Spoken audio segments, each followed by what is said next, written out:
To say Mersh's life is going poorly would be quite an understatement. In fact, it'd be an underscore. In fact, I feel like I should underscore Mersh in some sort of way here. You see, for the past few months, Mersh has been fighting with his internet service provider, and, his job, technically speaking, is the internet. So he kind of needs the internet in order to live, and there's a whole other problem going on as well. He's been gambling all his money away. Now, probably what doesn't help the most, on top of everything else involved in this story, is that Mersh was already broke as a joke. So in every single week, Mersh gambles the little bit, the pittance of truly, pity money, pity donations that his groomed e-waitress audience decides to give to him in the hopes that he can still feed his cats. Not himself. He could go a little while without. And that little bit of money he gets every single time, it goes to, 1, fighting his ISP, and 2, virtually gambling. In fact, virtual reality is maybe the worst reality for Mersh that's ever existed. Mersh has been trying to escape his real reality, leaping from couch to couch, like some sort of quantum sofa show, each time hoping the next couch will be the couch home. Every single day of his life is spent trying to escape the horrors that are his real world. His size, his eyes, his thighs, his cats. The point is, Mersh has turned to a brand new place where he hoped that things would maybe finally start to pick up for him. And that place is a place filled with 12-year-olds, and it's called VR Chat. Take a look at this. Here's Mersh, and here's what he's been doing for the past 2 months, I believe, while his internet's been going in and out.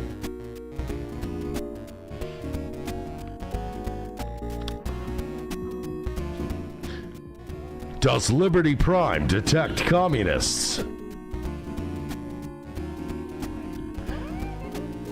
Socialized healthcare does not count as communism.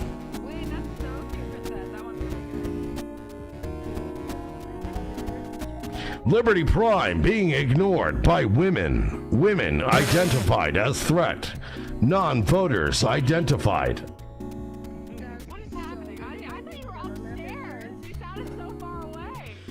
Liberty Prime is gigantic. You are gigantic. I get it. True. Liberty Prime identifies female voters. Female voters identified as threat. Liberty Prime. Communism. Censored. Good one. Killing this, Mersh. Oh, and they forgot you were there. You're a giant robot, and they still somehow forgot. Now I have to. Now he's got to change into a new guy. In fact, Mersh has found the newest way to keep changing into a new guy. Mersh's way of changing into a new guy now is by literally changing his avatar, and he still manages to get ignored by all the 12-year-olds and all the females in sight. VR Chat is not safe from the Potawful cult. This is Potawful.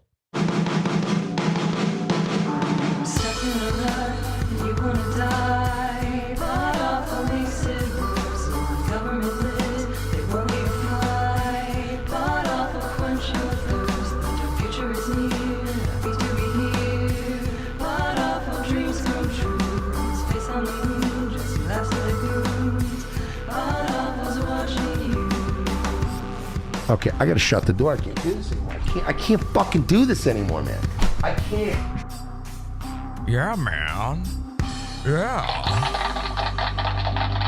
Yeah. Hey, man. Hey, henchman. Hi. Hey, everybody. Hello. Hi. Hello. Yeah, man. I'm Joe Rogan, man. Cool. Okay, happy to be here. Welcome to Potawful. I'm your host, Jesse P.S. Henchmen are here. Thank you so much. We're live over at PODAWFUL.TV. Been doing daily shows. Been, people are loving it. Oh my God. These shows. Am I right? You guys liking the shows? Yeah. Amazing. Beautiful. You can call in over at Potawful.com/Discord. We got a live chat room going on right now. See what people are saying in there. I have bonitis, somebody says. Should we hit one of the Mersh things? How about this one? Jesse made a good point tonight, and I hate to say, it pains me to admit it, but when you're right, you're right. No, yoinks. Yeah, I got a lot of good points actually tonight. You're human trash. Someone says in the chat room, I love daily show. Let's fucking show. They're saying, thank you guys for tuning in. I knew that this one would be a tough one because yesterday we had such a big show. It's going to be kind of hard to live up to. Ethan Ralph, Milo Yiannopoulos, Vito. Well, Vito. Moonbase looking good. Thank you so much, Josie Pill OD in the chat. Josie Pill. You guys know what that's a reference to? Yeah. fish tank. Fish tank. Josie Pill. Okay, so anyway, it's time for a new identity. Anyway, share that show, Potawful.TV, hit like, let's get some people in here because, there's no following up from this must be what Ethan Ralph experiences all the time, where he's got like some big name, big guest on the kill shelter, and some guy comes on and everybody tunes in, and then his next episode, he's got nobody, and there's like one guy watching. So, hi, welcome to the one guy. I mean, it's a Mersh episode, so like I guess we've got a built-in audience for this one, but it's kind of just the retards that would be around anyway. Welcome. Imagine if you did the Comedy Shaman episode. Holy shit, dude. All right, well, listen, I shouldn't even get into this. What were you going to say, Eric? Wait. No, just as a follow-up to that, Comedy Shaman, Yeah, I think it'd be so funny. People would be so pissed. We shouldn't even discuss these things right now, to be honest, because listen, I told you guys at the beginning, this is an experiment, okay? We're experimenting with something. You don't even understand what you're watching, what's going on right now with the past weekend. Dirk knows. Dirk understands. Yeah. Can you believe that? The only guy who really knows what's going on right now is Dirk. It's almost, it's scary. Frightening. It's almost too much to bear. Anyway, so I want to get into this Mersh stuff here. In fact, we should really finish out this clip because one of the things you need to understand about what's going on with Mersh right now is that all of this stuff, this VR chat, there's a few things happening, a few reasons for it. The main thing is, I predicted it many moons ago, Rumble would crumble. And we were right on the precipice. And of course, Mersh and Royce's contract with Rumble did crumble. It's over. That happened. I was waiting. I've been waiting the whole time for like some big Rumble thing to happen so I could do an episode called Rumble Crumbles. And it, unfortunately, part of my prediction was that, Rumble would be dead within a year unless an angel investor came in and saved them, scooped them up. And that happened. And so now what they're doing is they're spending money like literal slobbering, goo-brained, pants-shitting retards. And they spent, I don't even know, millions to acquire. And this is a bizarre move. I'm actually on Mersh's side with this. Very strange. They were like, you know who we need? Who will save the platform? Dr. Disrespect. And of course, a normal, every child on VR chat was like, huh? What? And it started getting a little creepy. So Mersh has like lost his mind over this. He lost his contract. Dr. Disrespect gets one. It's for millions. Dr. Disrespect is getting no views on Rumble. I even tuned in. Have you guys checked it out at all? Have you looked at it? I haven't at all. So Nope. He's getting like 4,000 guys watching. For Dr. Disrespect, that's nothing. That's Rumble views too. And that's Rumble views. And Rumble views are, if you don't know this, and this is going to floor you, Rumble views are fucking fake! I'm a killer gorilla. That's when. Since always. Oh, That's less than 10 times what Mersh gets. That's crazy.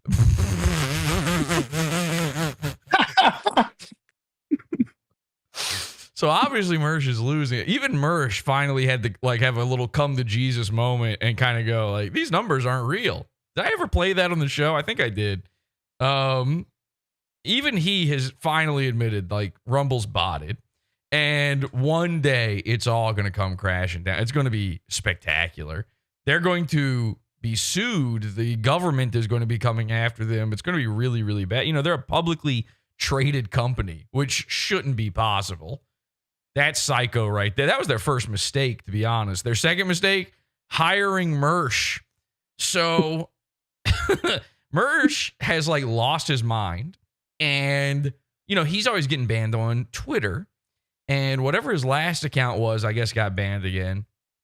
And he made a new account. And by the way, every time he comes back to Twitter, there's less and less and less people following him. And I think the reason, is it fewer? Did I just fuck up? Jesse, talking is your job. Anyway, people aren't following him anymore. I think what happens is every time he gets banned, @_Mersh scores a new follower. They're like, oh, we found him. Here he is. This seems just like Mersh. He's posting clips of Mersh. This must be Mersh. The only guy who would post clips of Mersh. Turns out there's two guys. So, that other one. No, I just mean you. I thought you were talking about Crystal Crocodile. Crystal Crocodile. That Crystal fucking Crocodile. Yeah, Crystal Crockett. What was going on there? That was a whole fucking to-do. That was a scary. That dude ripped off a joke from my show, turned it into AI art, and then sold it on Zazzle on a t-shirt. That's like a crime and a half. And then had the nerve to say that my merch is bad and no one would buy it. He was selling 6 t-shirts of AI art with a joke from my show on it. 6 of them. Not one of them sold, of course. Like, come on. Anyway, that doesn't matter. We're getting into the weed. If you have no idea what we're talking about, good. Yeah. So, Mersh lost his mind. He makes a new Twitter account. He calls it Goonin' on Rumble. Now we know what he means, but does he know what it sounds like when you're a Potawful goon and you make your name Goonin' on Rumble? Potawful one. It's insanity. It's virtual insanity. I'm a lolcow. New one to the board. Hey, we like that one? That's a new one to the board. Oh yeah. I'm very a nice. cow. Throw that one on again, actually. I'm a lolcow. Yeah. Okay, by the way, we might have some more strokes tonight as well. So Mersh has been fucking losing his mind over this. Like, the dude is in a bad place. So bad, in fact, that I would like to do with Mersh. You know, this is something I do with all the goons every time I possibly can. I never want them below a certain threshold of bad. Okay? People think I want them all the way here. They think I want them here. All the way down at the bottom, right on the top of my weird screen. And I want them here. It's not very good, but it's slightly high. You thought I was going to go like this. No. Right about here. I want them right around here. That's going to play well with the audio people. So Mersh has lost it. He's losing all his money. He's literally every single day complaining about being broke. We were watching him last night on Nightwave Radio, my show, and we noticed that not only was he like desperately, oh my God, I've never been so into sports until last night. Okay. The Clippers were playing the Miami Heat, and I think it was the Heat's home game. They're on home turf. And I don't know, is this basketball, by the way, the people I'm talking about? Yeah.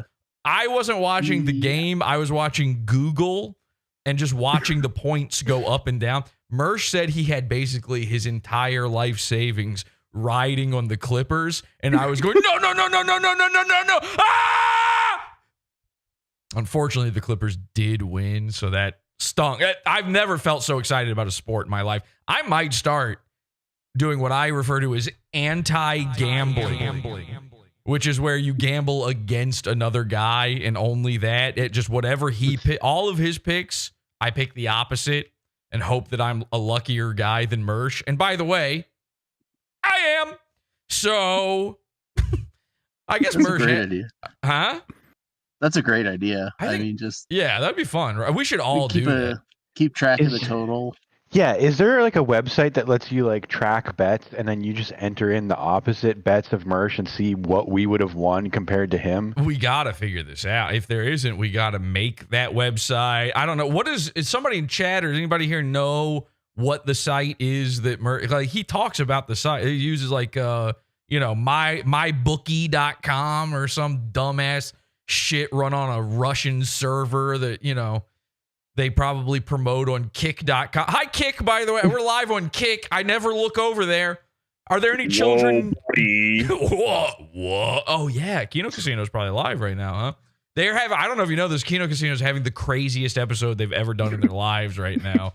I saw Was it Potawful's episode from last night? Their episode tonight? Well, we could tune in and find out. I never look over at the Kick chat, so if anybody's watching on Kick, we love you. We respect you. Have fun on your island alone as your ice flow as you drift out the fucking sea, man. Do you guys know what Mersh uses for the thing? No. No, for betting, no. All right. So they're saying in the chat, MyBookie. Okay. MyBookie. Brilliant idea, Jesse. We will make millions. This is it. I think we need to start. Like, imagine like the karmic fueling against Mersh of just all of us betting wildly against him. I'm not talking, don't bet your fucking shirt. We don't want to become degenerate gamblers either. But just every time he bets on something, we just put a little bit, every single one of us, on something. Maybe we make a big pool of money just to show Mersh exactly how fucked up his entire life is. And how dumb he's. I don't think Mersh, by the way, knows anything about sports or watches them either. So we wouldn't be that different really from what he's up to. Anyway, so Mersh's life is so fucked up. And I mean, he spent Christmas alone too.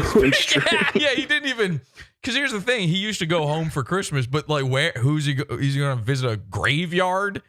At this point, where's he going to go? Mm-hmm. He's either going to visit a graveyard or a haunted house or like, his molester, which we will, don't spoil it. We're going to talk about that. I forget what I was even talking about. What I was thinking. Oh man, this is classic. This is some classic Mersh stuff going on right now where we're having fun. And with Mersh shit. It's been a while. This is feeling good. This feels right. I don't know what it is, but I'm feeling pure and right and righteous right now. I feel like I've got the angels on my side right now on this crusade against Mersh. But I do want to build him up. I feel like we should get him, just like with Ethan Ralph. You got to build the goon back up because then it's funnier when they fall back down, they can't just be at a baseline of horrible all the time. That's like Chris Chan. That's like Perry Caravello. It makes you hate watching, if you don't know, Perry Caravello. Big fan of Podawful. Can you say Potawful is the best show on the internet? Perry Caravello Live is the best show on the internet. How about this? Snap to, sit up straight, and say, hey, I'm Perry Caravello, and I think Podawful is the best show on the internet. Look, all right, I'll be nice and I'll say I think Potawful is the best show on the internet. But I really think my show's the best show on the internet. But when I snap out of this funk, is when my show's the best show on the internet. Nah, not tonight. Far from the best show tonight. Not tonight. Exactly. Tonight, no good. Potawful, the best show on the internet.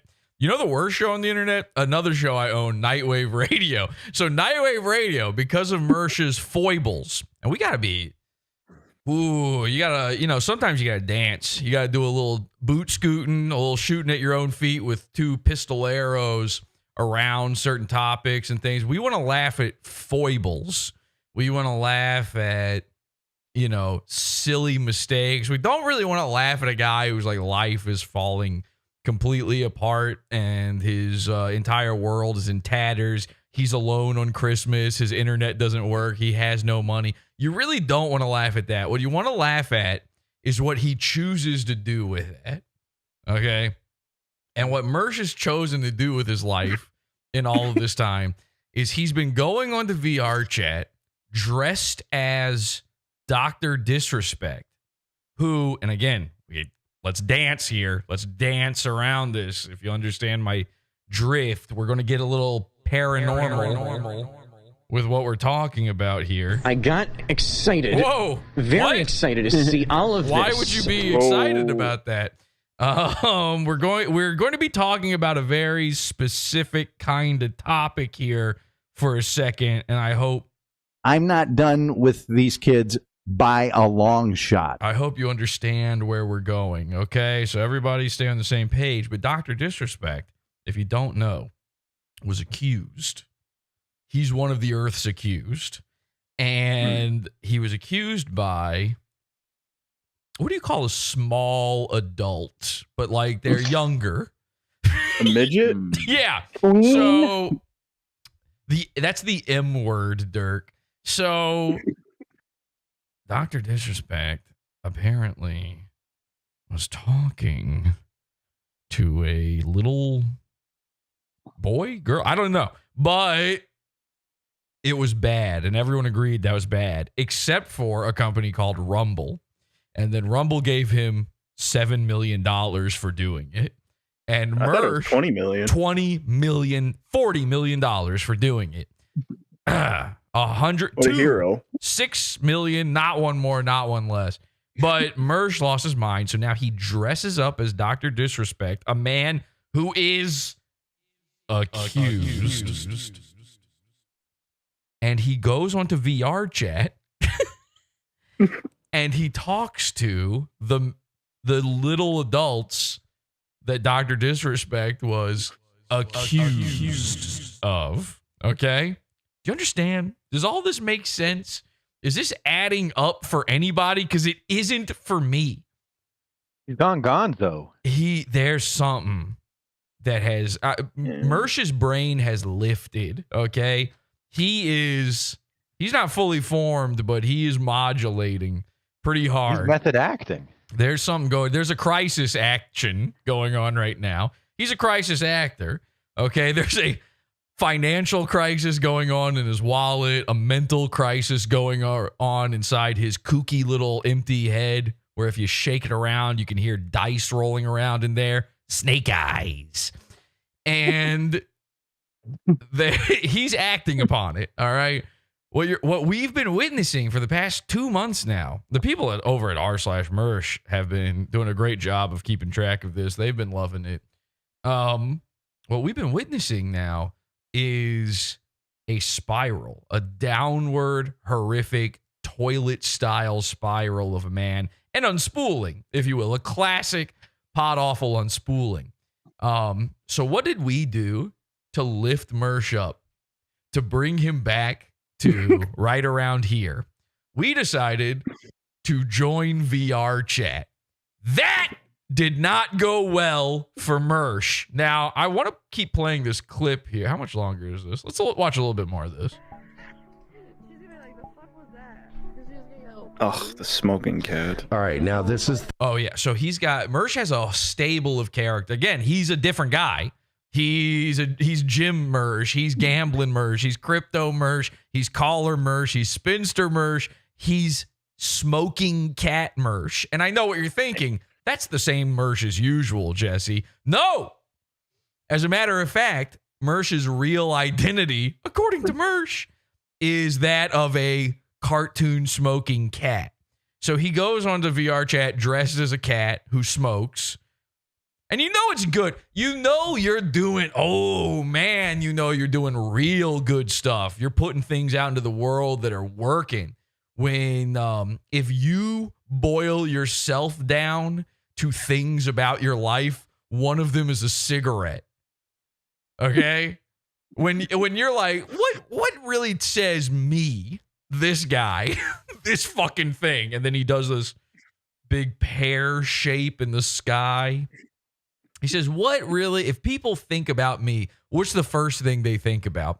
And then he has to, ignore all of the obvious thoughts, cross eyes, the smell of feet, so on and so forth, eating handfuls of French fries all at once.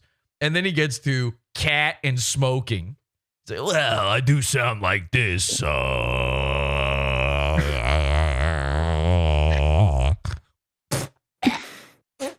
So he's also a family guy. He's also a family guy. Now, the one thing you would never think in your head about Mersh is that he is a family guy.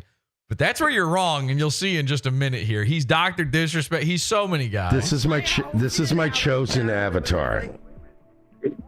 He always he announces this, by the way. He always announces to the people like, this is the real me. I'm a cute kitty cat who smokes. And then their response is always, so anyway, what were you saying over there? Giant dildo dragon.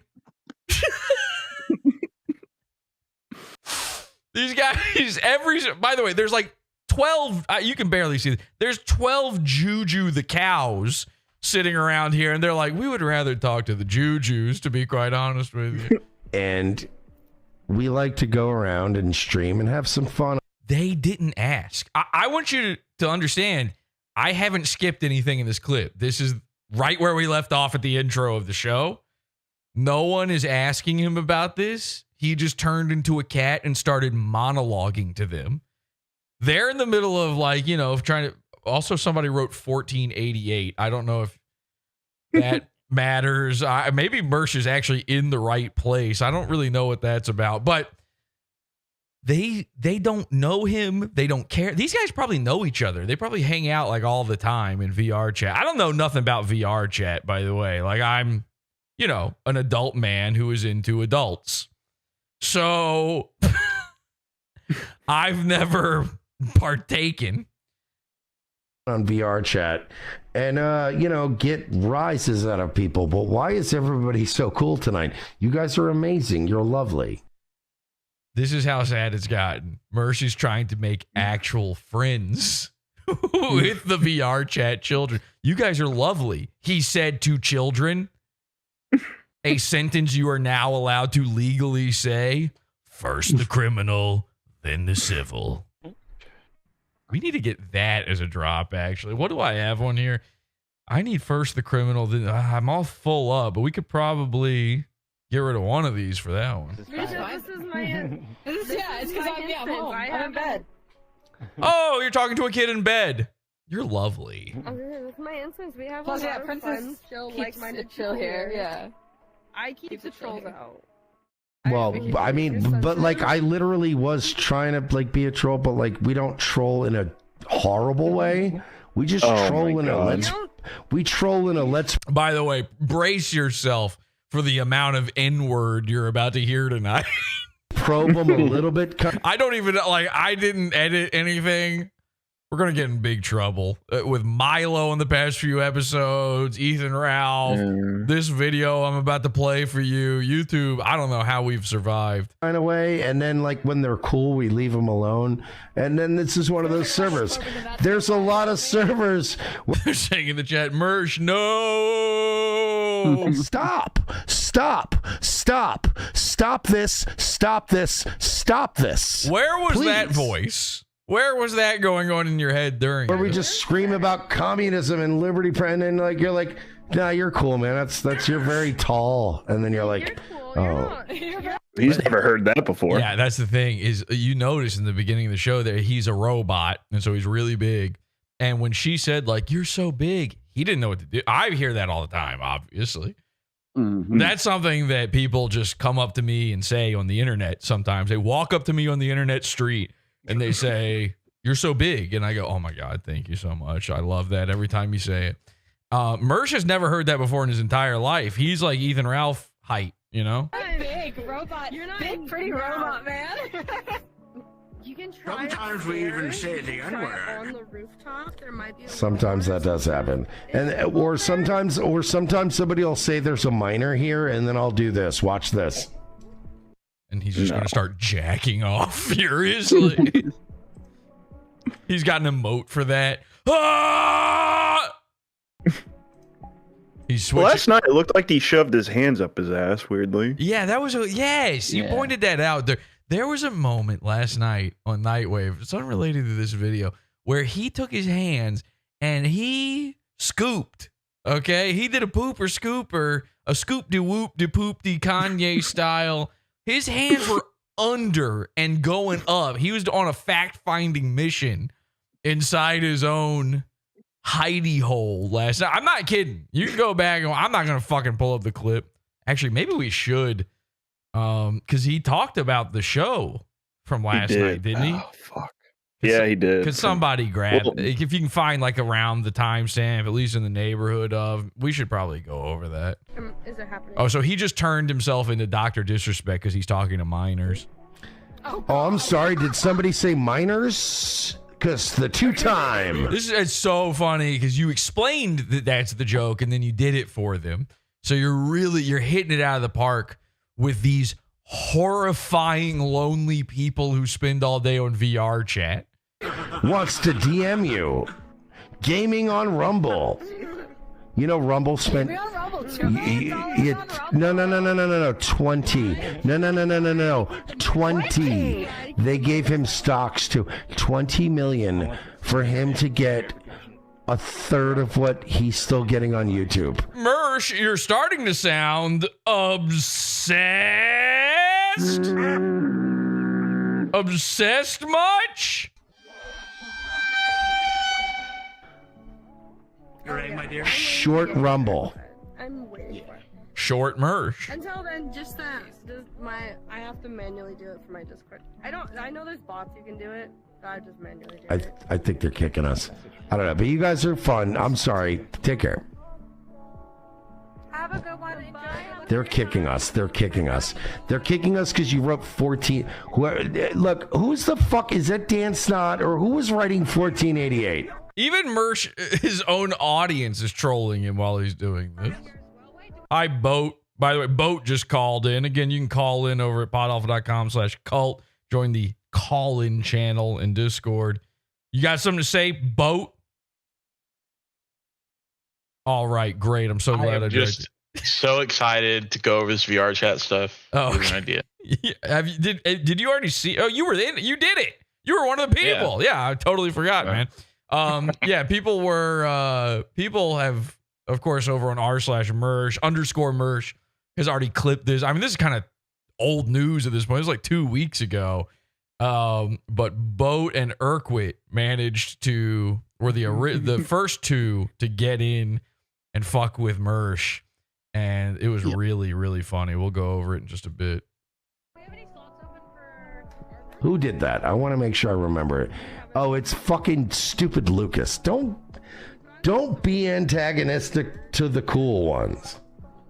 Cause he's dying to get new people watching. That's why he's shilling Rumble. As much as he's trying to make it sound like he hates Rumble, Rumble's bad, Rumble's into the paranormal, they're paying the accused to do things to children, which, by the way, I believe that's probably, they might directly do that as far as I know. I consider Rumble the dark web. I'm not even sure they show up on the top level. What is the surface level of the web? What are they? The light web. What do they call that? What do they call like normal internet parts? Rumble's not included in that. Okay.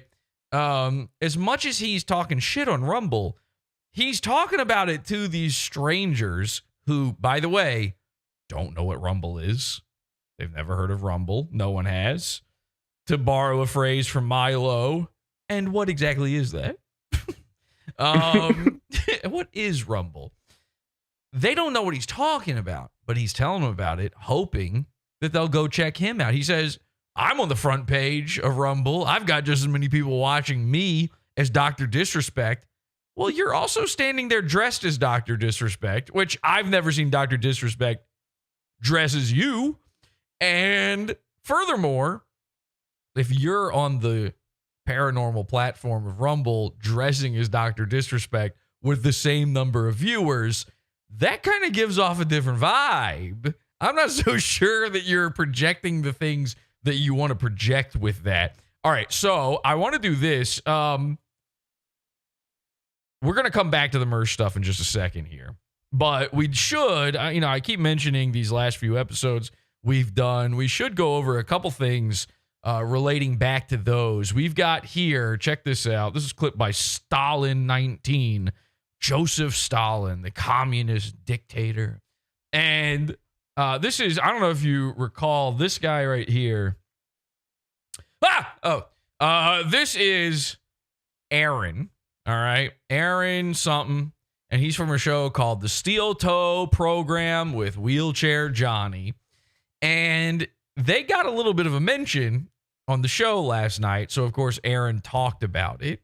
So I thought we could check that out. I thought that'd be fun. Again, last night we had on Ethan Ralph, Milo Yiannopoulos, and the Earth's own Vito. And when I say the Earth's own Vito, I mean he's the shape and size of the Earth. I was watching Jesse PS and Ethan Ralph last night. SP and I wanted to check out the Ethan Ralph, Jesse PS Podawful show. So just to be clear, when you're sitting there watching Potawful, enjoying it, laughing, having a great time, trying to figure out what's going on, in the sector, the Dabbleverse is also watching. Isn't that fucking creepy? Aaron and his girlfriend are in bed with their toes out wiggling, watching Potawful, which right now I'm nervous doing this show. I'm like, I can't even believe that that's an option, because that tarantula's on top of his forehead going, yes, yes. Which, by the way, you got a shout out. Sweet. On the Jesse PS Ethan Ralph show. Well, they were talking about Dick Masterson's new co-host, Third Mike. And they were talking about how awful they were. Oh. And Jesse PS, who's he's a big Matt guy, but I always thought he was a big Johnny guy. No. You thought I was a big Johnny guy, and I call him Wheelchair Johnny? I literally don't even remember. Is Johnny even his actual name? Jesse's funny. I don't think. I don't know. But Jesse goes, "Oh yeah, he's terrible. He's worse. He's worse than the guy with no legs from Steel Toe."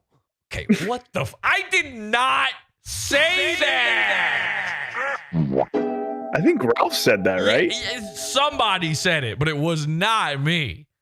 Yeah, you defended Johnny. Actually, I said no. I said no, not Wheelchair Johnny. That's what I said. I said no, not Wheelchair Johnny. Come on. I was trying to be kind to I didn't want to hurt Wheelchair Johnny's feelings. Now, Aaron, Wheelchair Johnny's not watching Potawful. Wheelchair Johnny needed no part of this. Aaron's relaying that Potawful's talking shit about Wheelchair Johnny? Are you kidding me? So, and by the way, that means like he heard it, but he couldn't tell who said it. He and his girlfriend are sitting there playing footsie with each other, not paying attention to the program, which is bad. You really have to, this is not a second screen kind of show. You have to very carefully study. You got to study every little pixel, okay? You have to figure out what frame rate I'm in to even understand what's going on. Did you know we don't do 60? We're in 4K. We don't do 60 FPS. That's going to terrify gamers out there. If you're gooning on Rumble right now, you're going to fucking lose your mind. We're not in 60. Guess what? I'm about to blow your fucking socks off. You're going to be like Aaron Imholte sitting there with your piggies out. We're not even in 30.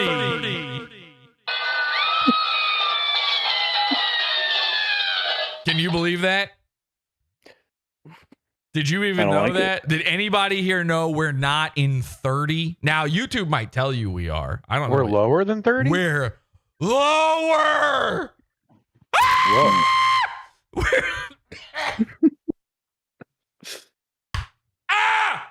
We are lower than 30.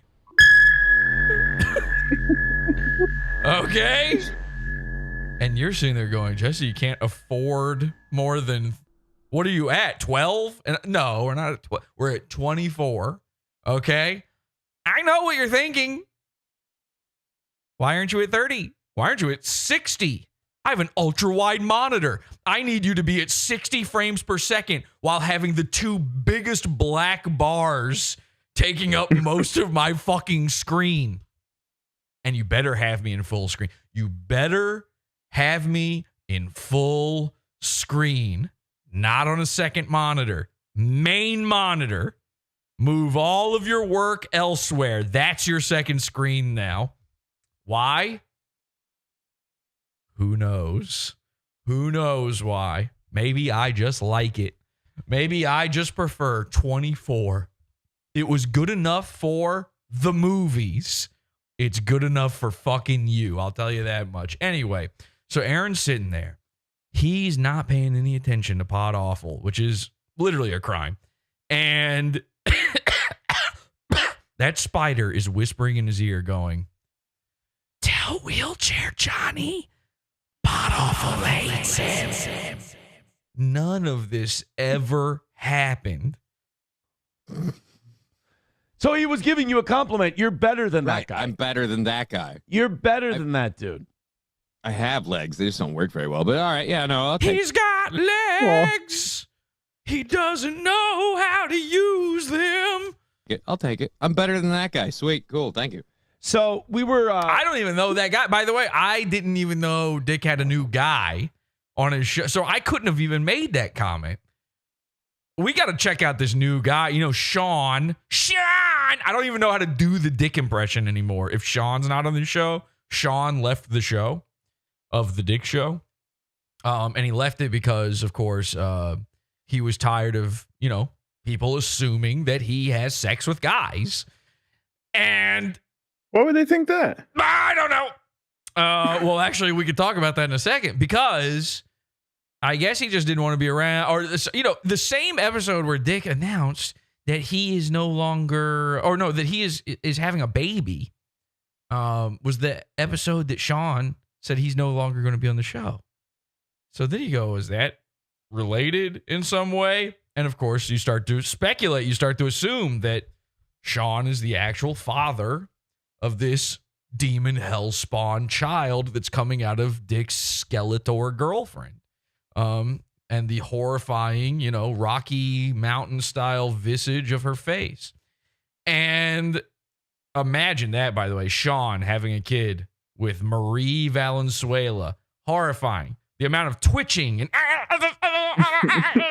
its jaw would unhinge and swallow its own head whole. Kill me. So Sean's leaving the show. I guess they replaced him with a new guy. Now, I don't know how to do a Dick. The new guy's name better be Sean 2, or otherwise I'll never be able to do my impression again, because I can only do it when I say Sean first. Yeah, Sean! Sean! If there's no, maybe John would work. Let me try. Oh, God, I hope this guy's name's John or some shit. John! Yeah, that would work. That could, we're going to have to figure out the new guy. Anyway, I don't know about the new guy. We were watching it, and we turned it off halfway through. Like, oh, okay, cool. Hey, Aaron, guess what? I didn't even watch your fucking show. I was excited for it, but you know what? I guess I watched this part. I realized I don't know a lot of shit about Dick Masterson. I don't really care about Dick Masterson. I don't really know much about Dick Masterson. Okay, that's fair. Hey, cool anecdote, by the way. Yeah, I watched this clip last night. It was about some shit I don't even fucking know about. Anyway, let's spend the next 12 minutes talking about it. And that's all they were talking about because Jesse PS hates him. Mm-hmm. I haven't watched a second. Hey, I'm going to clue you in on something here, Aaron. Wheelchair Johnny doesn't know about any of the anything you talk about on this show. Now, I didn't say anything mean about Wheelchair Johnny last night, but I will say this. Wheelchair Johnny, his job is to sit there and to look like his eyes are about to escape the velocity of his head. And there is no other thing going on there. You know, it's like the way I've got fucking Dirk here. He's a backboard, all right? To you, I'm a sports guy now. The Clippers, I was rooting for the Heat last night. So to use a sports analogy, you're like the backboard. I'm just trying to use you to touch down the ball into the goal, or however sports work. So Johnny's there because Aaron needs something to look at. He needs something that will take his mind off of the corner demons and the whatever's always happening over here that he's laughing at.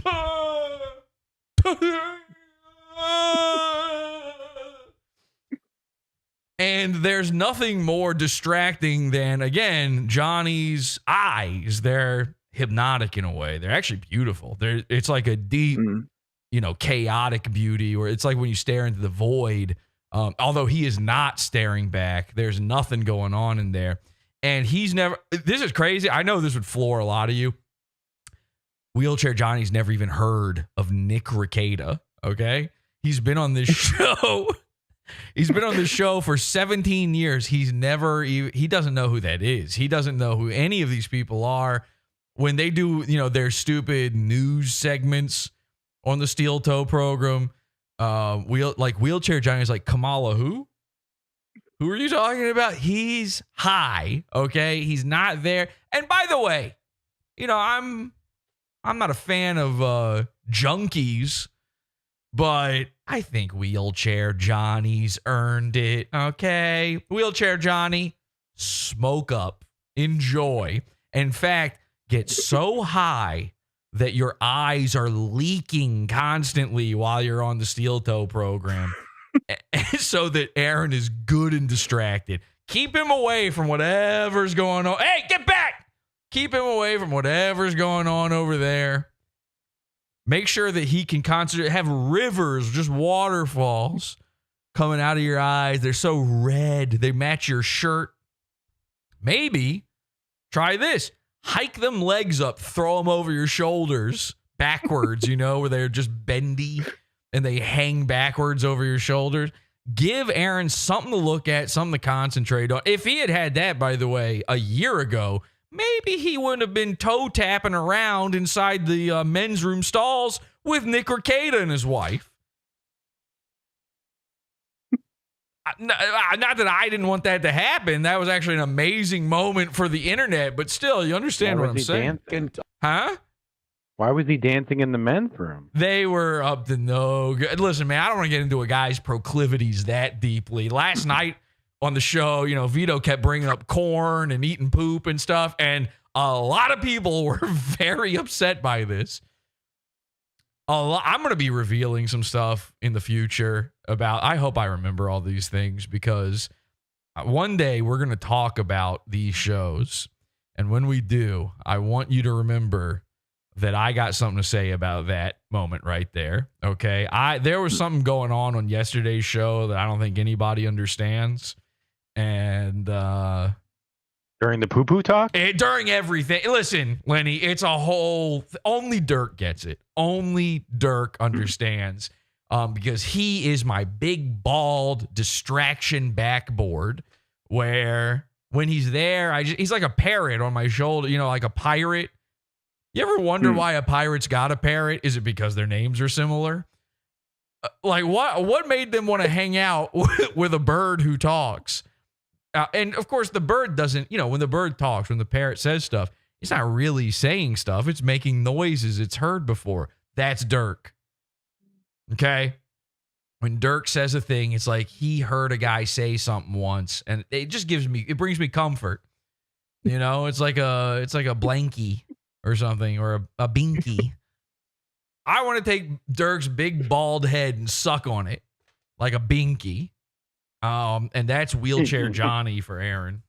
Of a Dick Masterson production. Thank you. So I wasn't invested in the topic. So that's why I can't do a lot of the Dabbleverse stuff. You are in the Dabbleverse, Wheelchair Johnny. Bad news. You can't do it. You are it. Am I wrong? I don't listen. I don't know how the Dabbleverse. How does Mersh say it? The Dabbleverse. Yeah. The Dabbleverse. Fuck. So stupid. I don't know. I don't know if I'm right about this because I'm not in the Dabbleverse, but sorry, I'm trying to start my old timey car. I don't know. I'm pretty sure these guys are the Dabbleverse, right? Like they're a big part of it. I can't think of anybody else because Stuttering John left or whatever that fucking guy is. That's a guy? So I think so. Yeah, is it Patrick Melton in the Dabbleverse? The Dabble. Yeah. We're gonna need Tom Gully on this. If we're gonna get to the bottom of this, we're gonna have to ask Tom Gully. You know what we need to do? We need like an official, not a ranking, not one of them tier list things, but something where we can categorize specifically who's in the Dabbleverse, who's in the sector. Okay, is there a third one? Do we only have the Dabbleverse and the sector? Is there anything else? The commentary community. The commentary community. Oh my God, you're right. See, and these are, there's some shit with that too going on. It's like a Venn diagram too. There's some people who are crossovers. Like Nick Ricada's in the sector and the Dabbler. It makes everything very confusing. And then here I am on the moon, as far fucking away as humanly possible from you people. Okay, I'm floating in cyberspace. Leave me alone. I'm just happy to be here. But Johnny, you're in. I don't know if you know this, but you're in. You might as well be a urinal. You're in. I don't pay attention to these other shows and what they say about other people. I usually assume... Or anything. You don't pay attention to the show you're on and what they say about people. I have a feeling you aren't hearing the words coming out of your own mouth in this very moment. They're not saying anything about me because there's no point to. So I'm just like, all right, I don't give a I can't keep up with it. People are like, oh, did you see what so-and-so said? Nope. No, I didn't. And my life's good that way. You know why I can't get into Dabbleverse stuff? Aaron, come on. When Wheelchair Johnny said it, I was like, all right. But Aaron. I'm a fucking idiot. Tell me about it. I don't think Patrick wants Jesse PS smoke. Jesse's a fucking weirdo. Aaron, you are not just in it. You might be the current crux of it. I think you're the thing holding it all together. This thing would have fallen apart already if you would just die. I don't want you to die, just to be clear. Potawful made me do it. I fucking did. I don't want you to die, but goddamn, if you disappeared for a month, well, I'd say, you know what? This was a challenge I had issued to Ethan Ralph like a year ago. I told him I would pay him some sort of ungodly amount of money. I don't even remember what it was. And I was serious. I was going to do it. An ungodly sum to just disappear from the internet entirely. No tweets, no streams, nothing. Can't talk to any internet guys. If he successfully managed 30 days consecutively to do nothing, I was going to pay him, $10,000 or something. And the entire idea of it being that it could destroy the sector, I thought that would be very funny to just completely wipe it out. Ethan Ralph is the linchpin of the sector. He invented the term. It was very obvious. This Dabbleverse thing, I guess, was all around this Stuttering John guy. I don't know, but you're saying he's not in it anymore? That's what I heard. Tom Gully said it. I don't know. I don't know either. I believe that the current linchpin, then, the only thing holding it together with chewing gum and, cum, is Aaron. And I would be willing to pay him a very small amount of money for 1 month disappear. We would hit that goal. All right. I would hit every goal for him. What is his goal? $300 a day or something? We could probably work this out. For every single day he doesn't show up, I hit the goal for him. Okay. You know how many shows would just dry up and wither? That's it. And again, I don't nothing against Patrick Melton. I don't think Patrick wants Jesse PS smoke. Jesse's a fucking weirdo. Nothing against Patrick Melton, but there would be no more show after that. And I know people are saying, well, that would be you and Mersh, but this is the first Mersh episode I've done, while doing daily shows. I suck fucking cock all the time. Okay, Aaron, Jesus Christ. Whoa. It doesn't have to be all about you.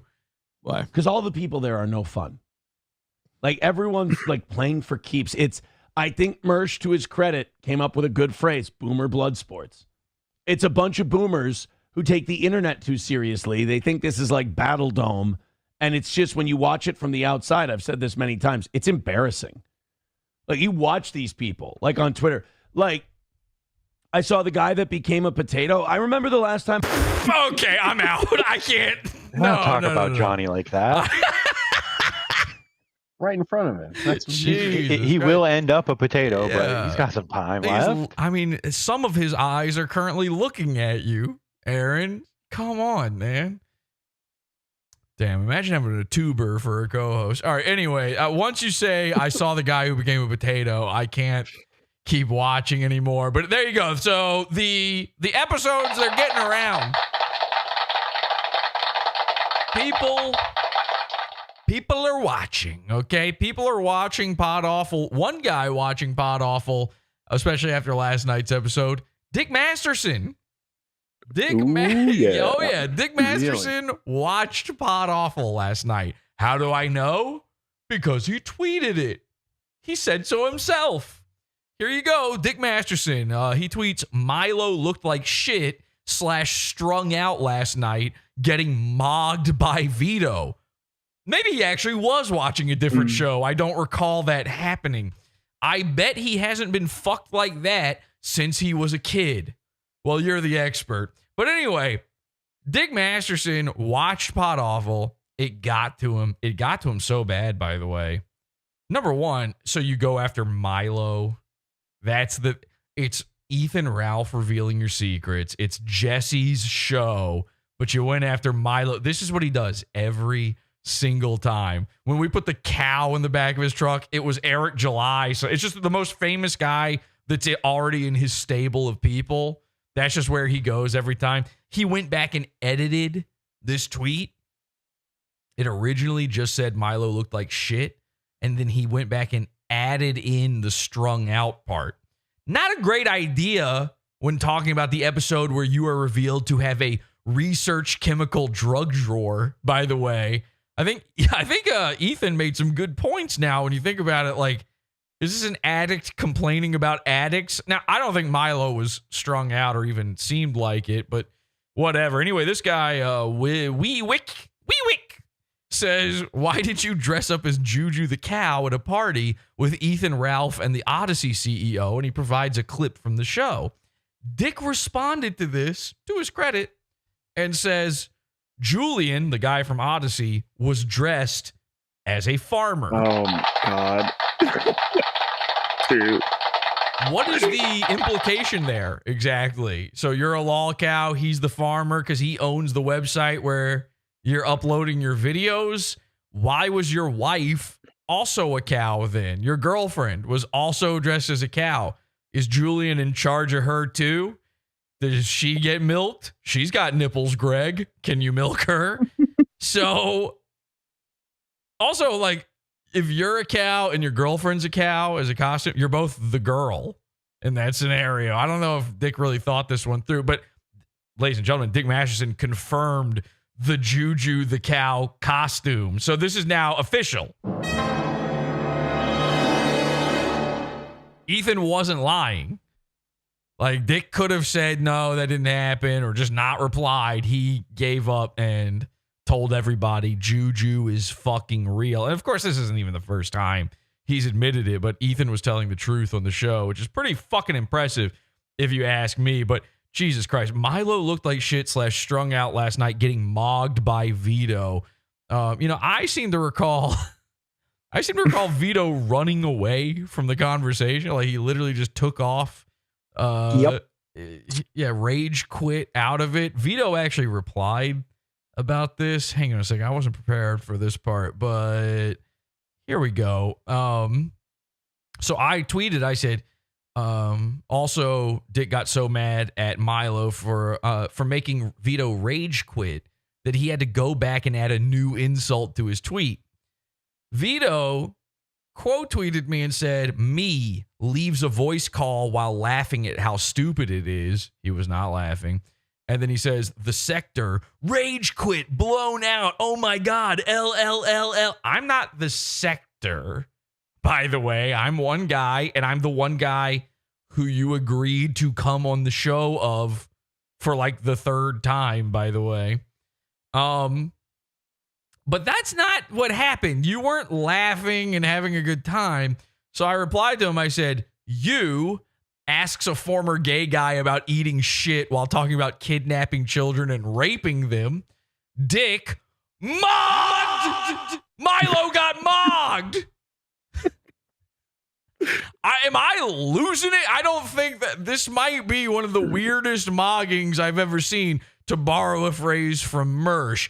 To me, that's a little bit weird. I don't know. What do you guys think? Yeah, Vito always leaves when it gets too close to his sexual interest. Last time he rage quit, it's because everyone was laughing at him for his affection for well, he got mad at transgender. you. Let's be fair. Well, like I said before, people are really mad about all the shit eating talk, which in my mind is like, isn't that funny? Like, I really hate this argument. I hate when people make it, but it's 100% true in this case.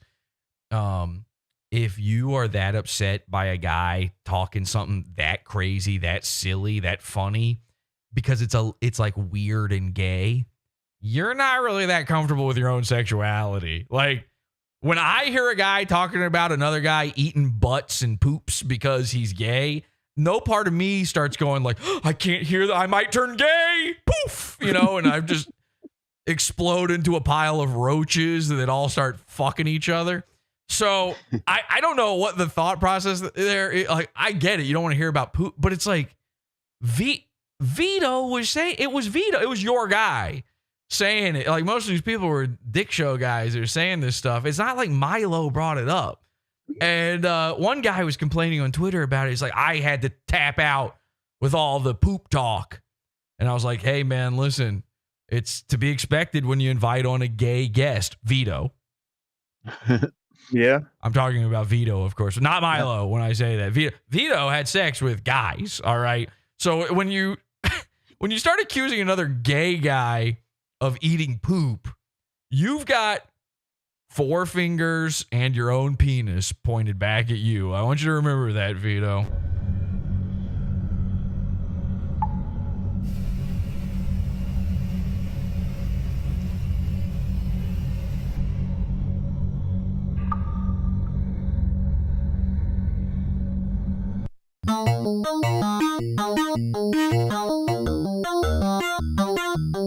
Is this a cult if I ever heard one? Yes, it is.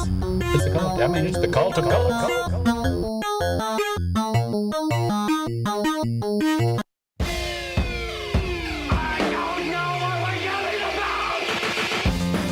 Support the show.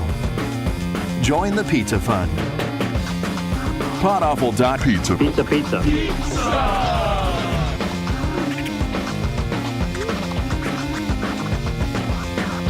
Potawful.pizza.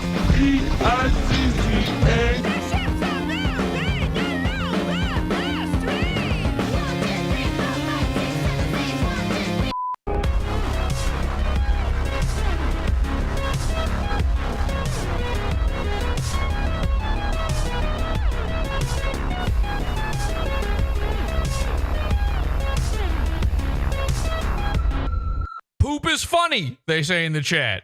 Poop is funny. Thank you. Thank you. Yeah, exactly. Poop is fucking funny. And we've all said it. We all think it, right? About poop. What else are they saying? Corn kernels stuck in the foreskin and a urethra clogged with... Okay, I'm out. I'm tapped out. I'm not reading the rest of that comment. Sorry, it's turning me gay. I can't do it. Tonight, we will be jumping into a pod after show. When this show is over, join the Pizza Fund, podawful.pizza. $6 level gets you access to the pod after show And, of course, the archive of Pod After shows and a bunch of other bonus shows and shit that is no longer allowed on YouTube. Podawful.pizza. We'll see you there just a little bit later. Let's get into the Mersh shit here, finally. Sorry. Okay, here we go. Mersh going live, doing VR chat. Maybe At McDonald's? Maybe, hang on a second. Maybe one of the most depressing things I've ever viewed in my entire life. And yes, he's at a McDonald's. Okay, just to be clear. So virtually, Mersh is at a McDonald's, which means that even in his fantasy world, in Mersh's wildest dreams, the only thing he can come up with is heading over to McDonald's late at night and pulling some enforcement shit. This is all he's got. Glad you said that. This is all he's got. He's dying for there to be a backup at the drive-thru so he can pull a gun on a black teenager or whatever. Man, this stuff is being... Okay, here we go. Yeah, there are crashes in here. They're gonna crash me, aren't they? Somebody's gonna come in here and crash me. Man, I love this character. Okay. Let's discuss.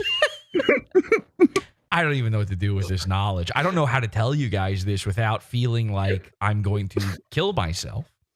One of the bits that Mersh does, in fact, most of the bit Mersh does when he goes into VR chat, at least from what we've witnessed, is he has a Peter Griffin, a P-tier Griffin avatar that he goes in as, and he does a Bostonian accent for some reason that vaguely sounds like not Peter Griffin. He thinks, I need to be clear about this because I don't know how much these clips are going to elucidate this fact. Number one, Peter Griffin is from Rhode Island, which is a different accent. It's a New England accent, but it's not a Boston accent. And number two, Mersh believes he is doing a perfect impression. Like, he thinks he's nailing it. He believes, hang on a second, he believes that he is so good at Peter Griffin that he wouldn't even need the avatar to sell it to anybody. They would just innately know, like, they would think, oh my God, is Seth Meyers, what's his name? No, not Seth Meyers. Seth MacFarlane. Seth MacFarlane. Is Seth MacFarlane really here? Is that Brian himself? Is this the man who very nearly died on 9/11 and we could have been saved from all of this misery? This might be him. He's hanging out here with us, the VR chat kids. I mean, this is comedy She-Man doing Hank Hill levels of delusion. Actually, comedy She-Man does a better Hank Hill than Mersh does. It's not even close. I don't even have my my comedy. Oh man, I'm still working on the soundboard here. So, oh wait, here we go. I'm about to bust. That's decent. Go. That's close compared to what Mersh is doing. But Mersh is so delusional that he believes, because he's got, here's the thing. You're going into this VR thing where nobody's doing, like, nobody's trying anything. Nobody's doing like a bit in there for the most part. No one's actually role playing. It's 12-year-olds, and 12-year-olds also don't exactly have discerning taste. So they see the Peter Griffin avatar, they hear the almost a Peter Griffin voice, and they go, oh, Peter Griffin, hey, yeah. And Mersh has taken that compliment and internalized it inside, again, the rolling around dice in his brain, and gone, I'm fucking nailing this. Now, all of that, you know, is not to say the worst. Okay, I don't even know how to do this, man. It's so embarrassing. Maybe the worst thing on earth. Like, impressions are already really, really embarrassing. Okay. I've seen people say that prop comedy is the lowest form of comedy. And then right above that is improv. But the truth of the matter is the lowest form of comedy is right here, stand-up comedy, then sketch comedy, then impressions. Okay? Now, I know a lot of people are going to disagree with this list, but it is true, and you will understand it one day. I feel like your best friend might disagree. Now, Ryan Katsu Rivera is an amazing... That's true, he is. ...impressionist. And I know, and I do impressions too. I've loved doing them. But they are cringe, and they're the lowest form of comedy. They truly are, especially as like a stand-up doing it. What Ryan's doing is a little different, obviously. But I think Ryan would agree with anything I'm saying right now. I don't think he's going to... I think he understands this. Ryan, by the way, is one of the cringiest people I know on fucking earth. Okay? So this is not telling tales out of school here. Now, how do you make an impressionist cringe? They're the cringiest guys. How do you make an impressionist cringe? You do a Family Guy impression. Go to any YouTube impressionist page where they're doing, like, they're trying to do like 500 impressions in 6 minutes or some stupid challenge like that.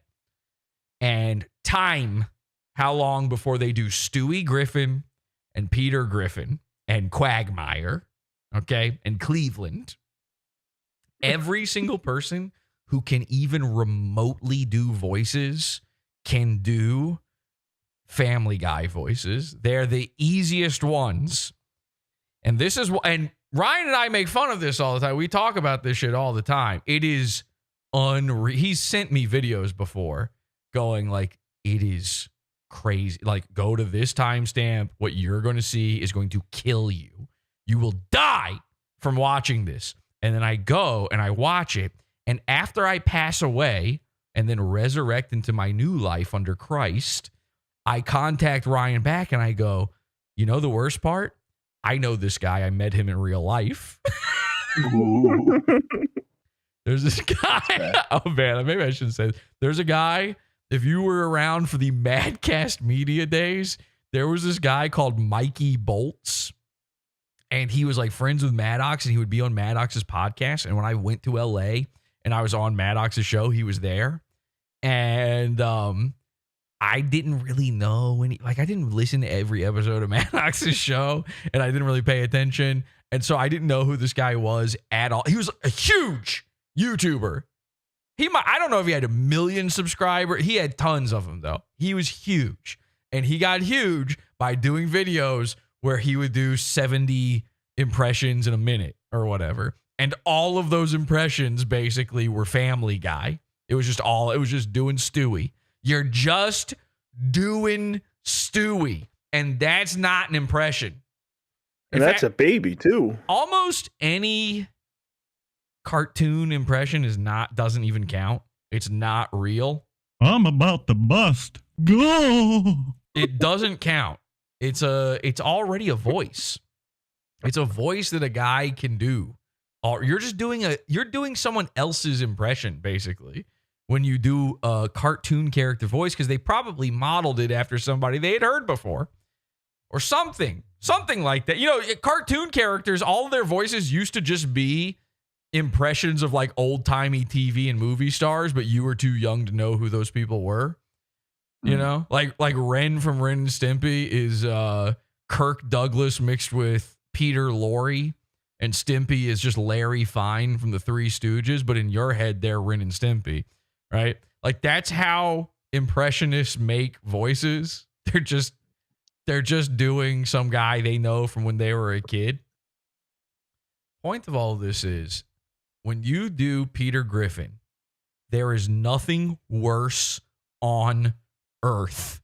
It is the absolute lowest form of comedy. Mersh believes he is trolling preteens by doing the worst form of comedy ever. And I need this to be understood implicitly, okay? I'm going to say it explicitly because I fear that our audience is too retarded to pick up on this. I would hope, nay, I would pray that you, to dear God, that you would know this on your own, but just in case, when Mersh dreams his biggest dreams, when he could do and be and say anything, when he enters a world of make-believe and fantasy, the likes of which human society has never previously experienced, he goes to McDonald's and costumes himself as a big, stupid, fat guy from New England. Think about it. Amazing. Oh, and now he's hanging out with Sonic. You can hear the children. This sounds like a fucking daycare, and it is. It just became an adult daycare, though. He took away my Fortnite. Jesus Christ. These kids, there are kids in here so young that the 12-year-olds are making fun of them for being young. They're like, there's a 6-year-old in here. Mommy, I'm a little baby. And Mersh is like, this seems fine. Are there any crashes in here? Now, this thing about the crashes he keeps saying. So I don't know if it'll really show up on the stream here, but you have to realize that live while we were watching this, Mersh's stream kept crashing like crazy. Like it was unwatchable. And it was really tough because we were using his stream to figure out what servers he was going in so that we could control. We had been stalking Mersh through cyberspace for like an hour and a half at this point, and we finally get him. But every time his internet went down, you could miss where he would go. And we were still navigating and figuring out how VR chat worked. We're all in Discord. I got Boat. I got Urquit. Who else went in there and did it on this first one? Salamanca. Salamanca. I got Salamanca in there. All these guys are trying to find him, and we don't even know. We're not planning anything. We're like a dog chasing a car, And so we don't know what we're going to do when we find him. We just know we need to find Mersh. We need this VR thing to die. Because a man should not be broadcasting himself this low. When he's down here, this is a privacy. This is a matter you keep. This is one of those things where your son throws it into the fire after you are dead. Your life is too important. Your legacy on this earth, you should never leave something like this behind. We were trying to save Mersh.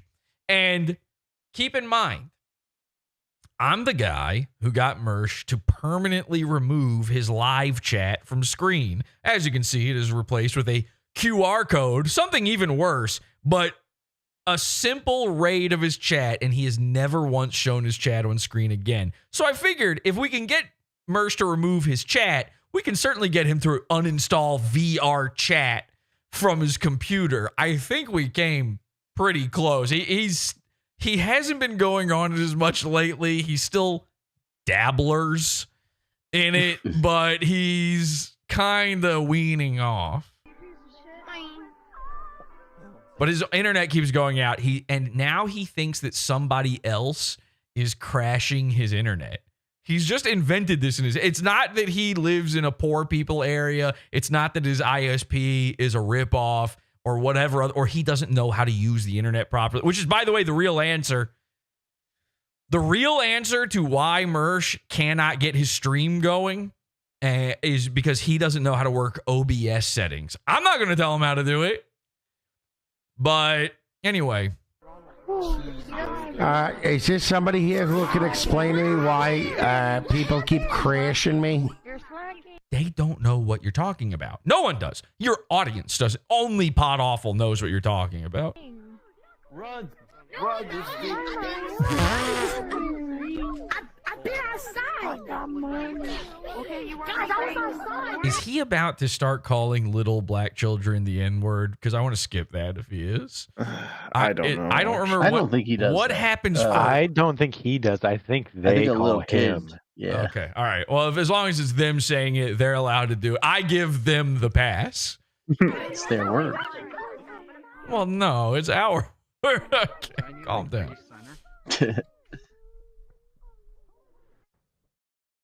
He's now just playing the game. This is a man just enjoying himself. There's an audience watching him. It's 2 or 3 people other than us, but they're watching.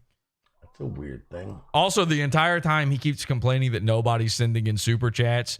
He's like, I don't get it. Why am I not making money? It's like, your show stinks, man.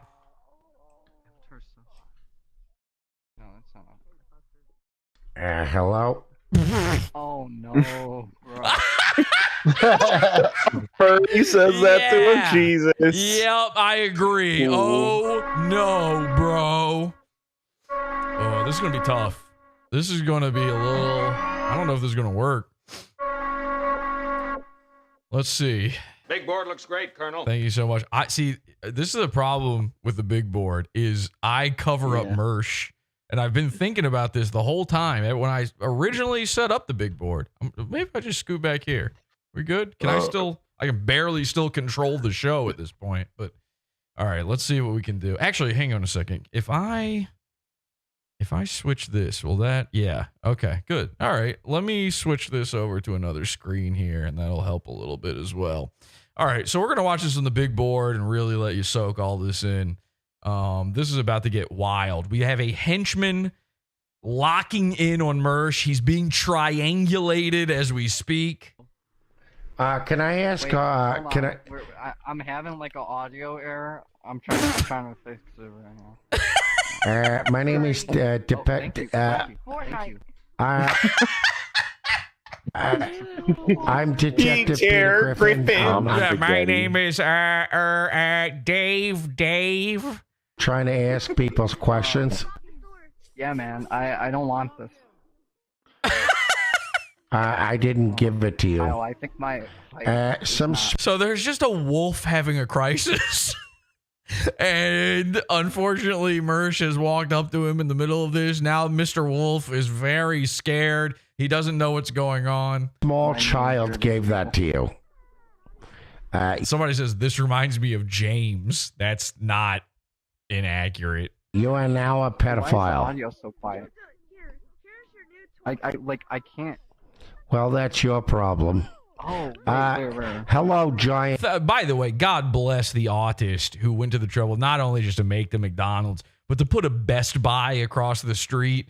You know that whatever horrifically abused child made this stupid server, like this is based on a real place in his life, and this McDonald's is his comfort zone. You know, he goes back when he goes to his safe space. It's the McDonald's play place, and he's embraced by Ronald, and he remembers that big yellow Best Buy sign off in the distance. Neon person, could I ask you a question?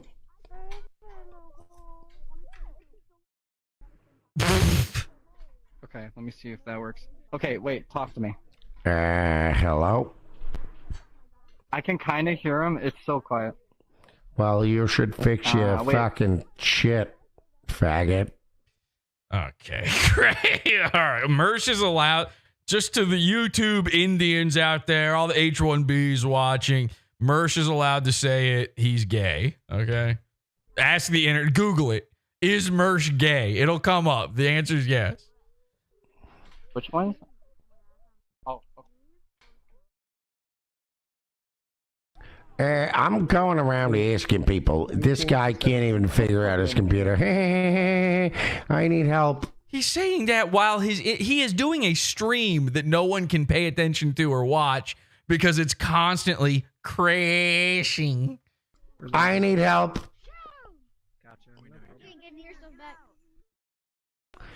Can someone help me out? Hey, giant anime guy. Okay, Mersh, if you are so old that you don't know who Goku is, you're not allowed to use VR chat. I think we can firmly establish that as an unwritten rule of the internet. You should not be allowed to interact with the kitties, the kitty winks at that point. This is so damn pathetic and creepy, they say in the chat. You're one of those Dragon Ball Z guys. I just don't remember the name. Yeah, one of them. Dude. Which one? It doesn't matter. Coco, can you help me? Hey, what's up with these crashes? Their fucking game is not crashing, man. It's just you. And how do I avoid them?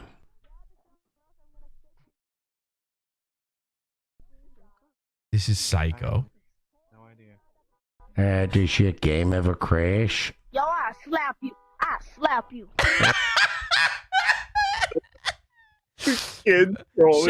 So welcome to the virtual reenactment of what actually happened when Mersh pulled some enforcement shit at McDonald's the day he got his gun. A 12-year-old black kid comes up and just starts slapping the shit out of Mersh, and Mersh doesn't know what to do. What do you even do in this situation? Excuse me, young Negro. Okay, yeah, this is all right. This is getting dicey. Excuse me, young Negro child. I need a moment, Negro child. You know, like what Peter Griffin would say. Excuse me, Canard from The Wire. Please stop. God damn. Dude, even in cyberspace, we cannot escape The Wire. Oh, that was so annoying last night. Prestige television ruined an entire generation of men. Who you talking to? A black child. A fatherless black child. Wow, you got a lot in common. Please stop being black. Yeah, that's Mersh's job. I bet I stop. Actually, the moment I asked you to stop being black, you stopped. That was actually amazing. What does it? Do you guys ever have anybody crash in the game? Holy shit. He's now trying to get tech support from a baby. Excuse me, does anybody ever have Jews or Russians crash in your game? Okay. This is going to hurt a lot of people who watch this show's feelings. This is a topic we've been needing to talk about.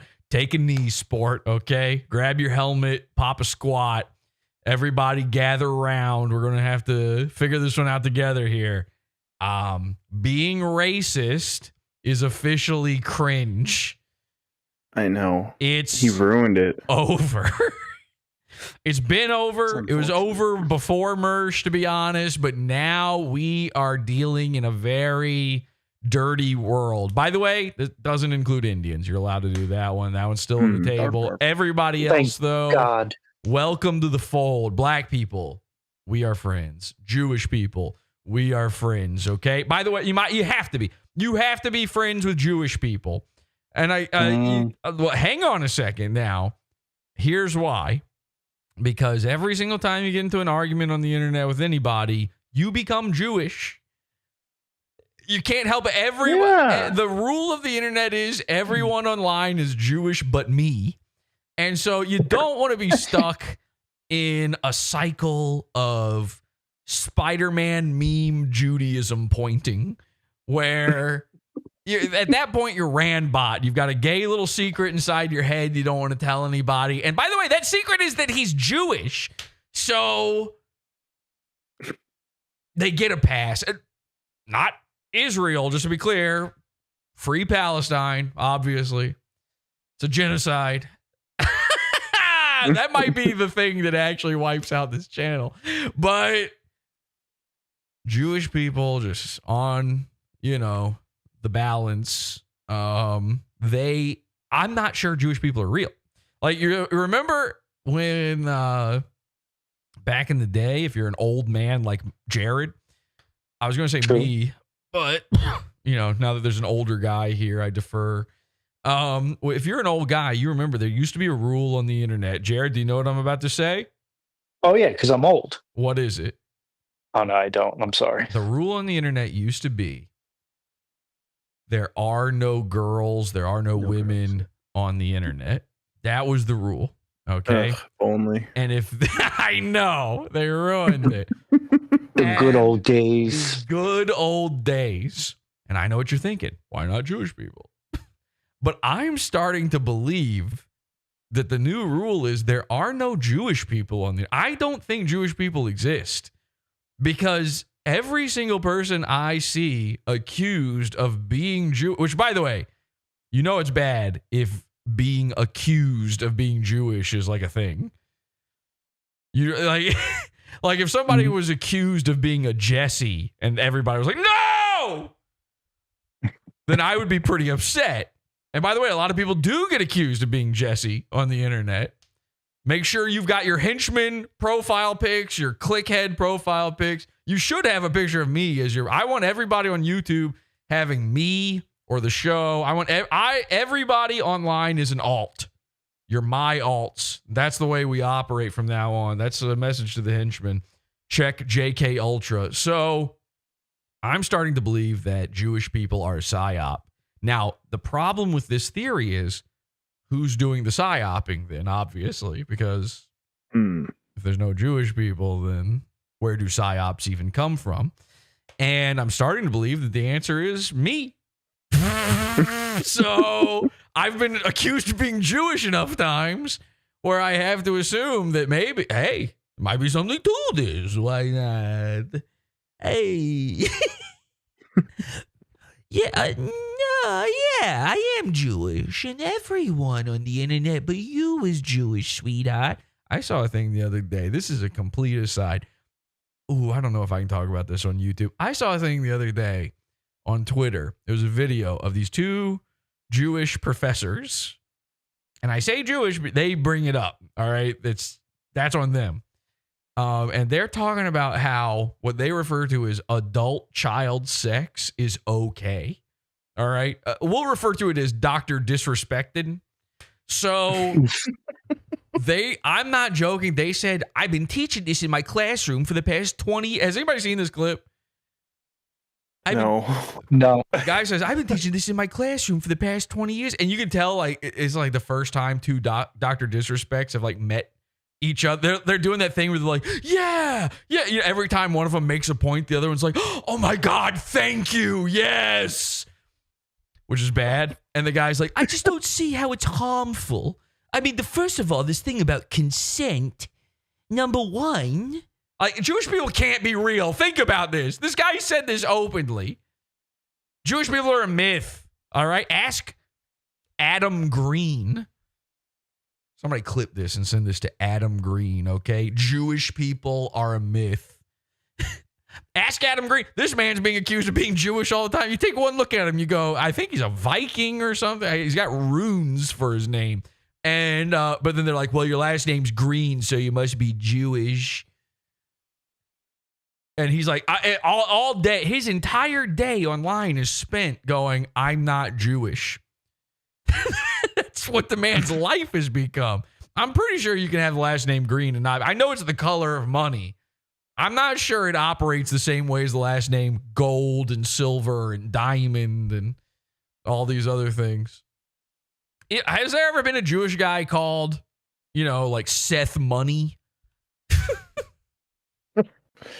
Hi, I'm Shlomo Bucks. my name, these can't be real people. I'm telling you, they can't be real. This is a myth. This is merriment and myth making gone awry, unfortunately. And I admonish the Nazis out there, which are real. Those are still somehow around. Could have sworn we got rid of those fucking 100 years ago or whatever. But I admonish all these people. Okay. Although there are good people on both sides. The point is Jewish people aren't real. And has there ever been a guy, named, hi, I'm Saul Dollar Bill? I don't think so.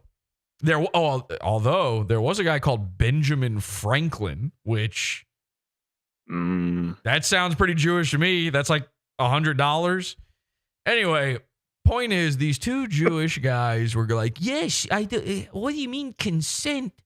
You're allowed. I mean, we don't ask their consent. If your great uncle has a funeral, you're forced to go as a child. You don't want to go, but you go. You don't. I swear to God, the guy was like, you don't consent to having a bar mitzvah necessarily. Like, you know, a little girl having the bat mitzvah, she doesn't know what she's agreeing to with that. This was their argument. And then the guy said, he gave an example. He was like, I mean, there are, you know, countless cultures who look at this a different way. And the other guy's like, yes! Yes! I've been telling this to my students for the past 20 years. And the guy's like, there's an anecdote. I mean, this is anecdotal, but there's one story of a culture where the grandmother fillets a colicky baby to make him go to sleep. And then, of course, you go, all right, well, you might as well be talking about corn and the poop and the eating the poo-poo, because I want to tune out at this point. I'm starting to get scared here. And the guy's like, yeah, I mean, I don't know. This is the only example he gives, by the way, of like different cultures having different opinions. And then he gives what his list is one. And then he goes, and I don't know if it's true or not. It's like, okay, then you don't have an example. If you don't even know if your one example is true. He's like, I don't know if it's real or not. But I mean, you know, my grandmother did it to me. I don't see the problem. I enjoyed it. Did you just, what the fuck? Did you just fart into your microphone? What the hell? That was crazy. I didn't see that coming. He enjoyed it with his grandmommy. Yeah, well, I mean, you know, my grandma always said, like, you know, let's just give it a shot. Imagine being the first mom where your mom, the grandmother, goes, what if I just sucked off your baby? I mean, the rabbi does it. Why can't I? Maybe that's why the rabbi does. Maybe they think it'll make the baby stop crying after its penis was mutilating. He's just like, no, don't worry. My grandma did this to me once. Trust me. I should not have mimed that. Fuck. Do not. Okay. Unclip this. Do not clip that. Don't send that to Adam Green, please. I'm going to get accused of being fake on the internet. So, although in fairness to the Jewish grandmother, she probably was, you know, in her head, she's like, oh, I used to do this to your grandfather all the time. Put him right out. That makes it better, yeah. Yeah, this is a real conversation two men had on the... This is like, if you thought the Patrick Melton clip was bad, like, this is like two Patrick Meltons just having thought experiments out loud to each other. Now, I'm not accusing Patrick Melton of being Jewish, just to be clear. Because, again, I don't think they're real. I don't think that exists. So... Isn't it crazy? Again, accusing a guy of being Jewish is an insult. That should not be allowed. That seems mean. That seems really, really mean, to be honest with you. Now, accusing a guy of being, but he is Jewish, I think that's allowed. If they're real, but I think you're allowed to say it, you know, if you're pretty sure. Isn't it also weird that, like, just saying Mexican is an insult? It's just a nationality, but it sounds does feel dirty. It sounds bad. It sounds really, really bad. There's like something hateful sounding about Mexican. All right. Anyway, Mersh. I don't even know how we got there. I ain't. I'm not gonna crash this game. Beep, beep, beep. Hello? That's pretty... All right, you're a pedophile. Well, Okay, there's a guy, he's Drake. Okay, his avatar is Drake. I can see your tits. That's kind of say. Well, That's kind of say literally. well, maybe if you come up to me, I'll see your tits. So What did he do? Hey, yo, Drake, let's team up. Yo, think about it, Drake, let's team up. Speed, violent, momentum, all that stuff. So now he's Dr. Disrespecting Drake. Yo, okay. Oh, man, cool. Let's get all these kids together, dude. These are really like, dude, Mersh, at this point, these are actually kids. You can't, this isn't a joke now. This is like when Alex Stein is, you know, ironically dressing in drag. You're Steven Crowder, bro. You're doing it. You're talking to actual kids. This is not dunking on Dr. Disrespect. Again, what was Dr. Disrespect really accused of? What was the accusation? He messaged a 17-year-old, I think. I don't really know. Was it a girl or a boy? I don't think it was ever said. Yeah. But what are we assuming? What are people saying? Girl, I think. Girl. Girl, All right. Exonerated. I mean, come on. Who cares? Fuck it. The two-time and Drake teaming up. Maybe I am Jewish. The 3. Hey, I got your Coke. Hey, I got your Coke. Oh, did you see it? Did you see it? There's a little flash of something right there out the window. Is that a boat that's in? Choose the form of your destructor. Look at that. Oh, there he is. Now, unfortunately, we didn't have any pickles. We didn't have any henchman avatars at the time. But enter Mr. Banana. Mersh doesn't even see him coming. Hey, underage people. Clip it. I mean, clip it. Okay, so you see the banana man standing there. Ladies and gentlemen, that's Boat. A boat threat is imminent. Now, Boat, when you were approaching Mersh in this moment, I'm sure your nerves were high. Again, we didn't know what the plan of attack was here. What was going on in your head? What were you thinking?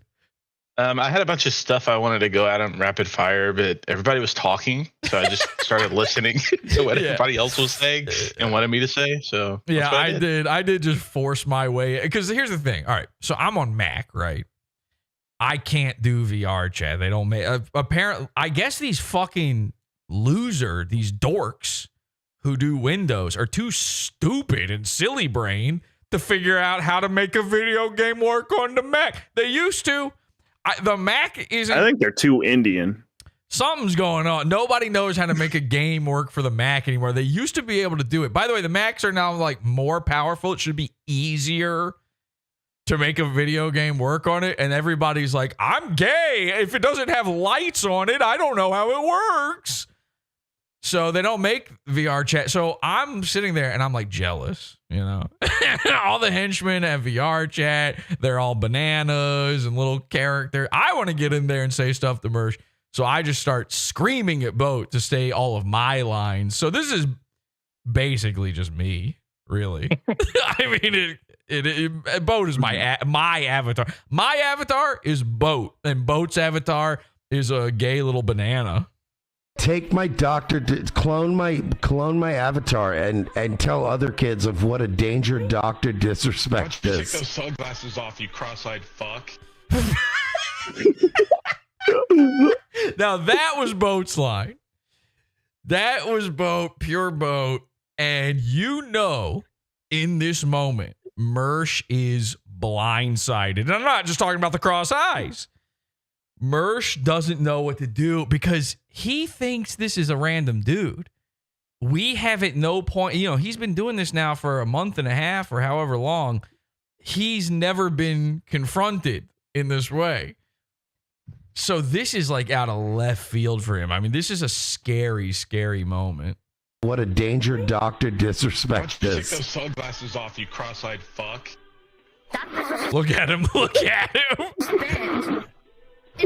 He's like computing. He's like, is this banana talking to me? Or was he talking? And he has to actually physically make his character look down into the hollow, beady shark eyes of this banana to figure out if the banana is looking back at him. This is the horrifying nature of the virtual reality, the Mershual reality that he's in now is we're existing in 3D space with the man. We might not be person to person. It might not be face to face, but it essentially is. it's almost too good. It's almost too brilliant because, yeah, he could have been talking to anybody, but Mersh has to sit there and confront his own mind and say to himself, wait a second, I'm a cross-eyed fuck. And now the fun begins. Just a spit. Look at it. He's literally like doing the eye pat down on him, like trying to. There's an is that Ronald in the background there? That scared me. He is doing the math on this. You can see the algorithms flowing around his stupid little head. I could whip that balls. We gotta time that. We gotta time that amount of like between Boat saying it and him finally responding. You cross-eyed. And again, his internet didn't go out at this point. Other kids of what a danger Dr. Disrespect Take is. those sunglasses off, you cross-eyed fuck. Here we go. All right, hang on. I'm going to pull out an actual stopwatch move here, and we're going to figure it out. Now, this might not seem like anything, but remember, I mean, most of the time when you're in a conversation, you essentially instantly respond to a person. And Mersh is talking a big game here. He's Mr. Talking Negro child to an actual kid. He's trying to get Drake to join him on his quest to rape. All right, here we go. And timing. Doctor's just a spit. Is Doctor just a spit? I could whip that balls. That sounded specific to me. That sounded specific to me. Hey, which guy? Wait. I could whip that balls. I got the time, by the way. I'll show you the time in a second. That sounded specific to me. Which guy's the cool guy? I'm gonna add you. Oh, really? Okay, now check this out. I timed it right here on my phone. There you go. 8.93 seconds. That's an eternity. That's 9 seconds. Yeah, it's 9 seconds. Let's just call it 9 seconds. 9 seconds is an eternity. Go ahead. Sit there. Hey, how about this? Try this out. Wait 8.93 seconds to respond when your loved one says, I love you. Okay? When your wife says, I love you, sit there in your head and time out 9 seconds and see what that's like for her. See how she responds to that one. So, yeah, that felt somehow specific to Mersh, which is weird. I don't know how he picked up on that. I can whip that guy's balls. And then, what? Bo, why do you just climb onto the counter? What are you doing? Try to get at his level.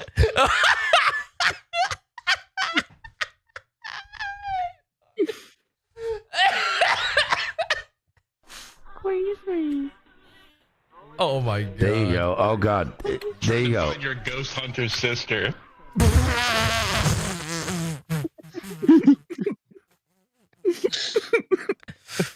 All right, I'm gonna be honest. I'm gonna level with you. That one was too mean, too fast. I don't think we should have said it at all. If I'm being real, that one was me. I made Boat say that, and it was a bridge too far to say directly to the man. But when he was acting all cool about it, when he was acting like he could take it, he's rolling with the punches. After 8.93 seconds, mind you, I said, let's just see what he's got. Let's really test his mettle. I take that one back. Okay, Mersh, I'm sorry. I really am. She's a spooky ghost. Nice, dude. Yeah, you know, she's a ghost now. She's dead. That's hilarious, dude. And now a banana just stares at him. It's wearing a little fucking hat.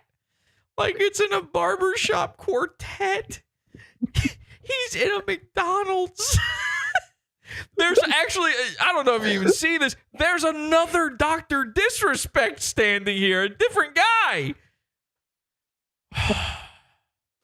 And his whole virtual world came crashing down around him. Suddenly, in an instant, in a sudden, Mersh was forced to recall that his sister is now a spooky ghost. Seth B says, but he's squatting though.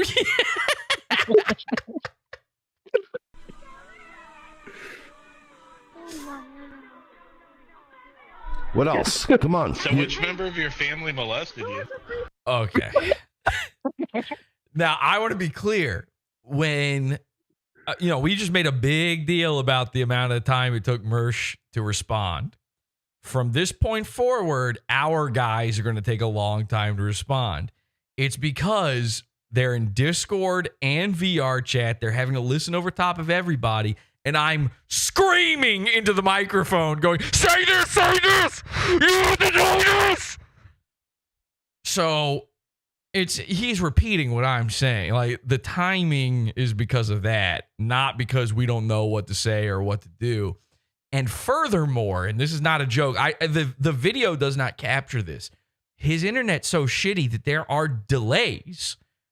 And so on this is his recording. On his recording, it seems like the delay is on our end, but in reality, when we were there live, I saw this with my own eyes. We were watching through Boat's stream, and on Boat's end, it seemed like he was taking forever to say everything.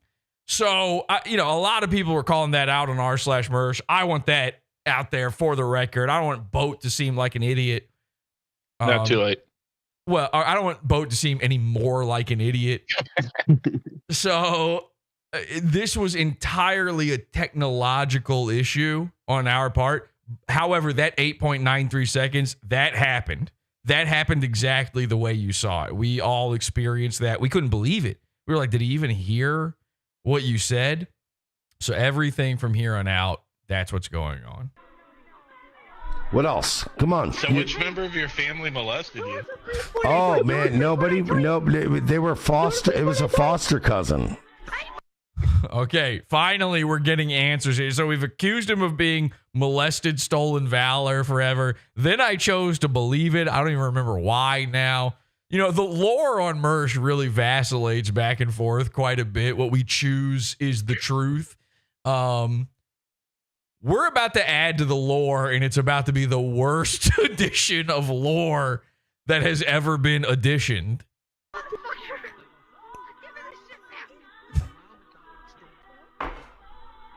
Awesome. The fucking Christmas music playing in the background.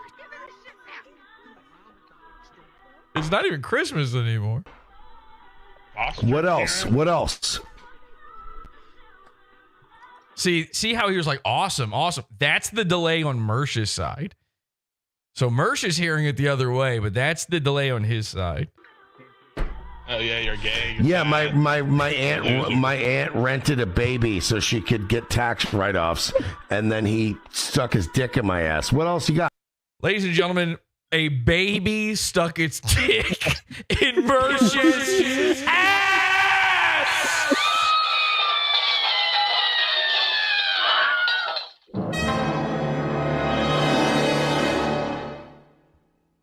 Did you see it coming? M. Night Shyamalan could not, well, Mersh felt it coming. M. Night Shyamalan could not have written a twist like that. Of all the, we were saying, uncle, dad, sister, every single possible thing. Now, he had mentioned before that he had a foster cousin that he wasn't too proud of. He's actually talked quite a bit about this foster cousin and all the bad stories and stuff. We've heard about this guy before, but at no point was it ever previously mentioned that this was the guy that molested Mersh. I would argue that a dick in your ass, even if it's a baby's, is not a molestation. It's a rape. Okay? It's beyond, like, molestation seems cute in comparison to that. Now, I have to give it to the baby that raped Mersh, because, ladies and gentlemen, we have officially an example of what I refer to as the perfect crime. Mersh, as an adult man, was raped by a baby. How do you even prosecute that? You can't. What's Mersh going to do? Who's he going to tell?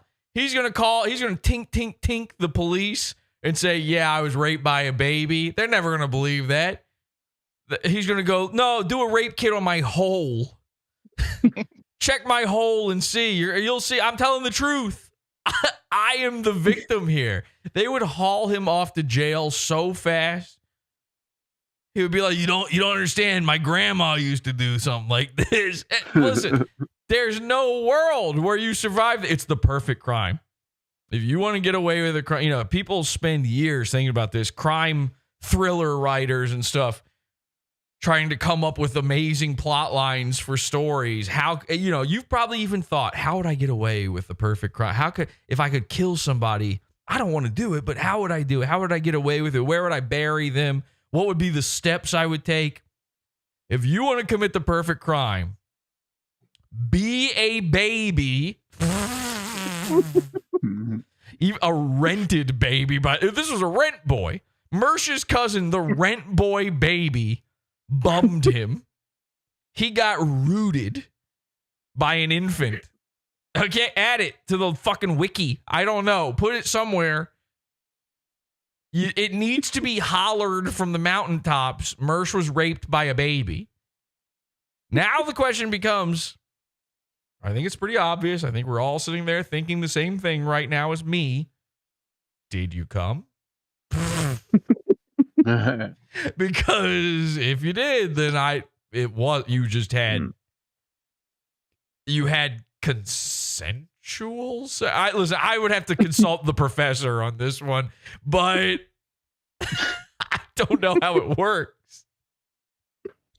Mersh got groomed by a baby. Prosecute the baby as an adult is too late.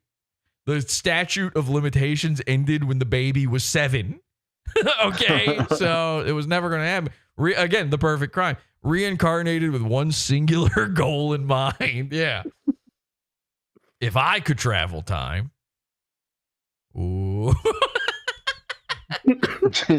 I don't even know what that means. Oh, man. Imagine going back in time. You go back in time and you do the one thing you're supposed to do. You go back in time to kill Hitler. Mm-hmm. And the way everybody says to do it is by, sort of a trolley problem kind of thing. Would you kill baby Hitler to stop Hitler from, well, I guess murdering all of those people that don't exist? Now that's not denialism. I'm not a revision. I'm not Tom Gully. I'm not revising it. Tom Gully's in the friendship simulator. What's he doing down there? Come up here. Actually, let's get Tom in here. Ladies and gentlemen, Tom Gully. We're talking about a certain period of time. We got to get an expert in here. Now, Tom Gully, if you had the ability to go back in time and stop Hitler from doing what you have referred to as one of the most awesome events in human history. Never said that. I mean, when I say awesome, I mean full of awe. Aw. Are you opening up? Am I your dentist right now? Aw. Now, if I'm saying that for the baby. I'm saying, aw. Okay, so if you go back in time, you got one shot. You can only go back to baby Hitler era. He's laying there. He's got a tiny little baby mustache. He's going, wah! And could you do it? Could you? Oh yeah. Well, the pervitine. No matter how good the pervitine is, I'd have to snuff him. Yeah. You would do it. And how would you do it? What would be your methodology? I'm thinking a garrote.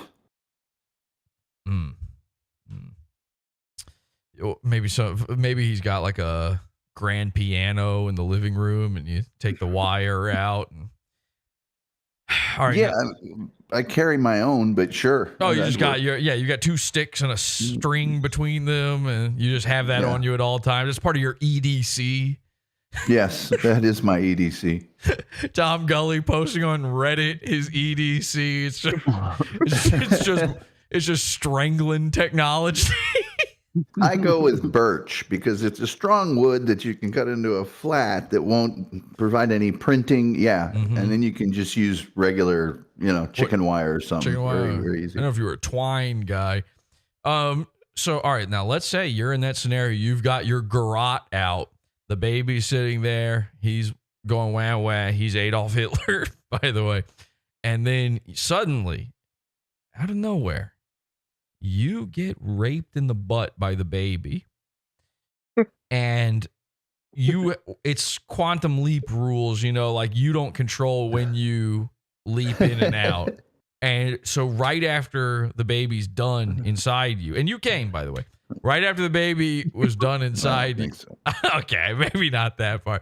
But right after the baby was done inside you, you leapt back to the present day, your present day. And everybody's like, "Did you do it?" And then you were like, Well, what would you say to them? They wouldn't have to ask if I did it. Because they would already exist in a reality where Hitler would have actually existed. So they would remember that Hitler is a thing and why and who you are and why they invented time travel. Yeah, I guess that's a good point. Yeah. Okay, let's say you're sent back in time, quantum leap style. You have to leap to find your way home. You've just gotten raped by baby Hitler. You now leap. You now leap into the body of a Down syndrome man in the 70s, and you have a new adventure you have to go on, but you have just been raped by baby Hitler. So that's kind of really, eating away at you while you're supposed to be doing this new thing, and you can't tell anybody. And eventually you break down and you're like, this is real. I need to see a psychologist. And so you try to tell everybody, but it just comes out sounding like, I got raped by baby Hitler. Baby Hitler put him inside my butt. That's all they're hearing. They're like, oh, okay, sure you did, Scooter or whatever. And how come all Down syndrome guys have a name that's an object like Scooter or Rod or Clay? I don't know. Whoa, Clay? Oh, that was not a slight to Comedy She-Man, but he does have the name of a Down syndrome guy. Anyway, the point is, I think the hardest part would be having to face Al. And what's Ziggy says you're supposed to let him fuck you in the ass. Yeah, I was gonna say, what does Ziggy say about that one? Jesus Christ. And then like the intro has to change after that, where the lady is like hoping each leap is the leap home, but your face is there and you're just like in every single shot where you're supposed to be, a fucking black guy from the 30s or, an escaped slave or some shit. Every single time you're just like, fuck. Or you're like a famous ball player in the 40s or the 50s.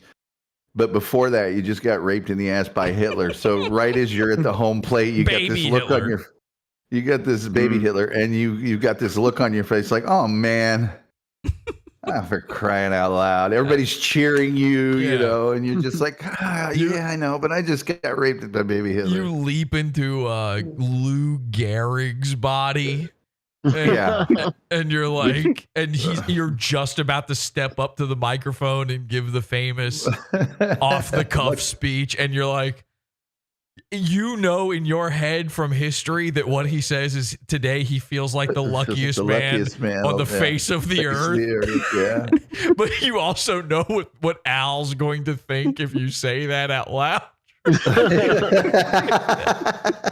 Yeah, and by the way, you're resisting the temptation of saying, this terrible disease may have given me a tough break. But compared to getting nailed in the ass by the baby Hitler, really, it's kind of a photo finish. The credits, Al smoking his big cigar, holding Ziggy. They're like having fun, and it's just you sitting there like, oh, holding your ass like Mersh. Yeah, exactly. Just got two hands stuffed up your cheeks. In the opening of the show where they show all the different scenarios, there's me as Lou Gehrig sliding into second base and then rubbing my ass a little extra long because it's that much more painful. Yeah. History's crazy that way, you know? Yeah, it is. And tomorrow it'll be Let Me Tell You About.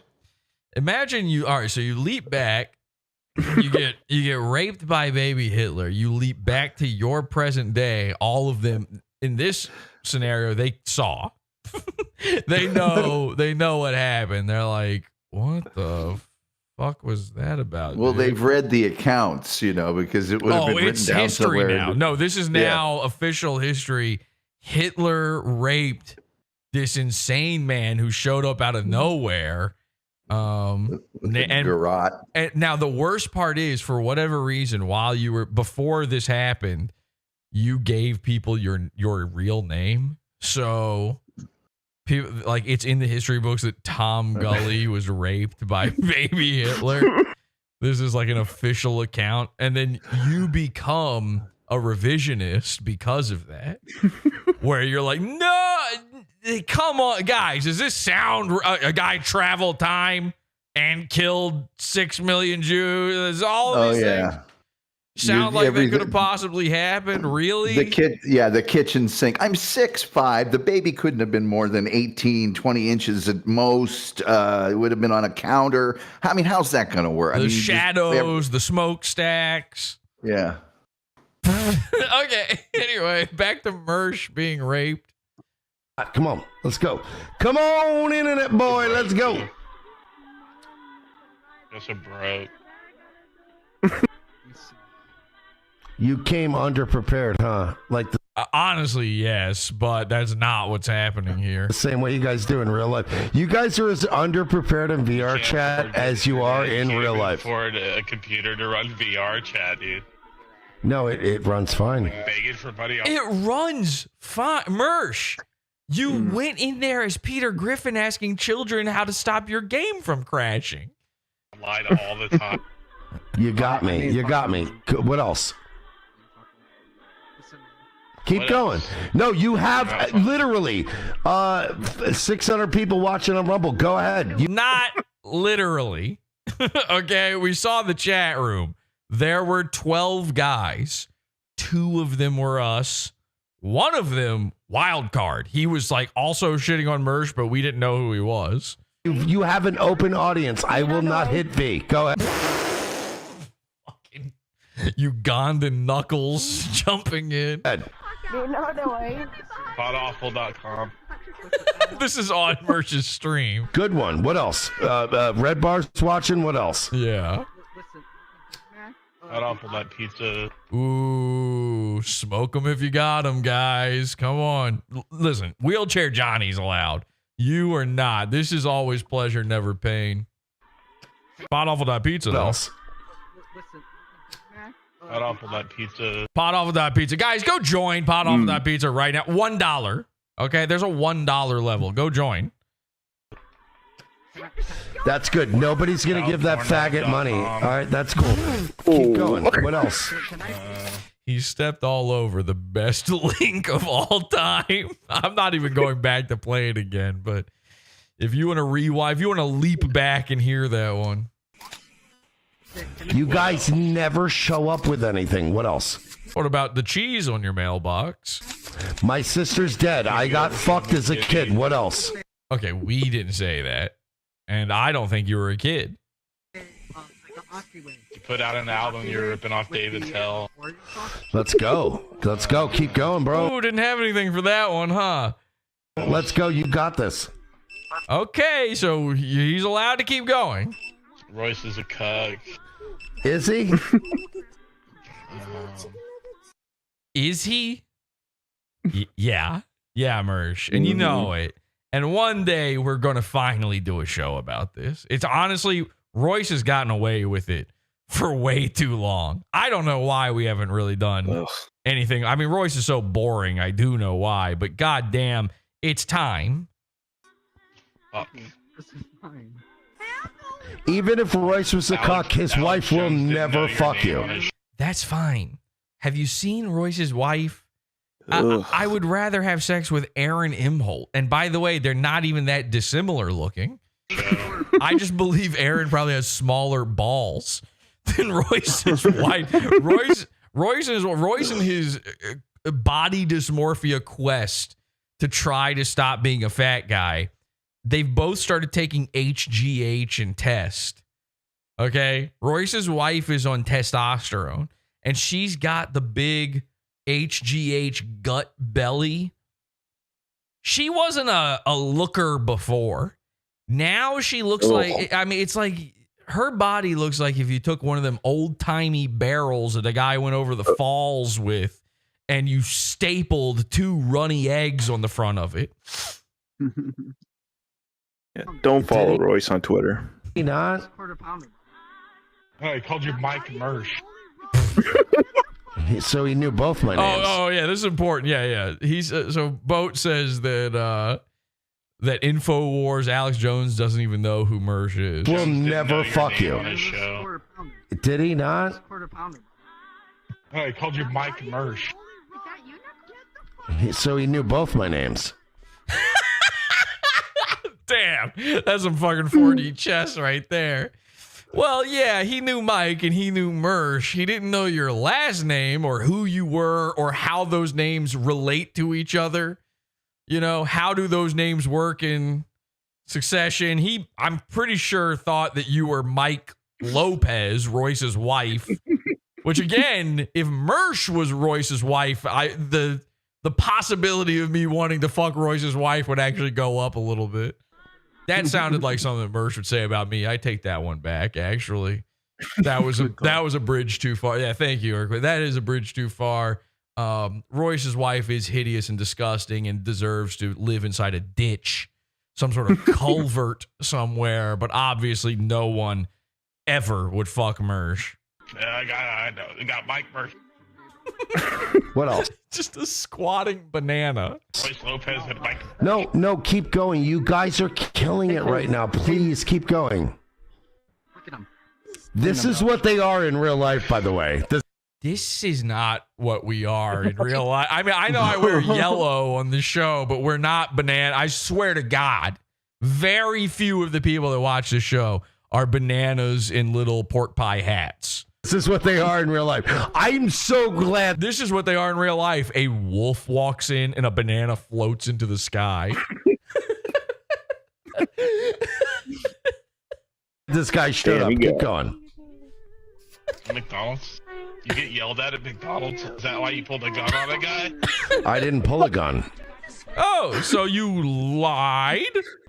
I just felt more confident to tell him that he cut in line and to please leave. Oh my God, Mersh, don't admit that. So Mersh is like, he's feeling it. He's like, that's what a girl would do. Finally, I have the confidence to tell black people to be quiet. I have a gun. And he did. That's crazy. I never. Oh, look, it's your friend, Mersh. Now, here's a guy who would enjoy being raped by a baby. I never would have done that if I didn't have a gun in my car. Listen. He's petting Boat. I didn't even see that before. What else? He's doing the voice. Hey there, little boy. What's this guy's name? Herbert the Pervert or something like that? I think so, yeah. What do you got? Come on, boys. So in the middle of Mersh's meltdown, this is killing Mersh. And in the middle of it, a guy's just like, hey there, Dr. Disrespect. Talk about disrespect. This is the most disrespectful shit I've ever seen in my whole oh my God. Oh my God. I just had a brain blast. I don't know how we're going to pull this off. AG Luck? Sorry. He has cancer, by the way, Chad. So he's got cancer. You need to know. AG Luck. Wait, why did you say? Wait, is he in chat? You said brain. No, you said brain blast. Jimmy Neutron. I thought that was the joke. All right, just making sure. AG Luck, if you're ever in chat with him, he's going to let you know he's got cancer. You can't avoid it. He's going to just talk about his cancer and over. Listen, I get it. You got cancer. You know, Norm McDonald somehow went fucking 9 years without telling anybody he's got cancer. AG Luck at every fucking turn. Anyway. All right. I got to share a concept with you. All right. Henchmen, fucking pay attention. I don't know how we tell us what happened to these boys. I don't know how we pull this off, but we got to make this happen. We need henchmen all showing up to Mersh's house at the same time. One of them dressed as a banana, one of them dressed as a wolf. What, like the most insane gaggle of costumed characters, all just outside his house going, Mersh, Mersh, come out, Mersh. Because he said this is how we are in real life. This is how it happens. We got to do this. I don't want to talk to you. I don't want to talk to you. You want to talk to me. Are you tired already? No, keep going, dude. You're on, dude. You're the guy right now. You're the guy everyone dreams of being. Live on my show with 6. Oh, yeah. This is my wildest dream would be this. Mersh, I know your wildest dream is being in a McDonald's with kids, but I think some of us are capable of dreaming bigger. 600 watching in primetime. Go. Bury me. Ruin me. 600 people are watching you on Rumble? Yes. I don't think 600 people even know what Rumble is. I don't care. I made like almost $1,000 tonight. 2 seconds before this, he was whining about how he had made no money. And I don't remember for sure, but I would bet money on mybookie.net/XYZ. I would bet that 2 seconds after this, Mersh will say he's not making any money. Make your point. You are here for me. I obviously matter. Bury me, nigga. Go. This is it. This is your chance. Oh, fuck. Okay, bet. This is what. By the way, did you guys hear it? Yeah. You heard it? Oh, yeah. This is how you faggots are in. Oh, come on. He's allowed to say he's a gay guy. Real life. You panic and go, oh, and I'm like, can I buy you a shot? Okay. Lenny, you were there. You're the F slur he's talking about right now. Yeah. I guess. Yes, I am. I guess he means you. Lenny is, of course, the henchman who delivered coleslaw to Mersh IRL at Ethan Ralph's bowling event. Did he offer to buy you a shot? What exactly went down? I don't remember too good. No, so from my recollection, I approached him and Royce at the bar and asked if I could get a photo with them. A perfect place for a guy to offer you a shot, by the way, the bar. Yeah, they're right there. Mm-hmm. Then some time passed after I'd take a photo with him and walked away. And I came back with the coleslaw in a separate event. Mm-hmm. But neither time did he offer to buy me a drink. This is very reminiscent to me of a certain thing where he claims that he tried to buy me a Dr. Pepper and I was drinking a Dr. Pepper the whole time and blah, blah, blah. This didn't happen. And by the way, if you did offer to buy a man a shot, you're a gay guy. Which is why you're allowed to say the F slur, Mersh, because you probably have offered to buy some guy shots. I'm starting to believe, call me crazy, that this scenario has happened, Lenny. It just didn't happen with you. Instead, I'm starting to believe that Mersh now lives a life of such fear. He's, tilting at windmills, shadows.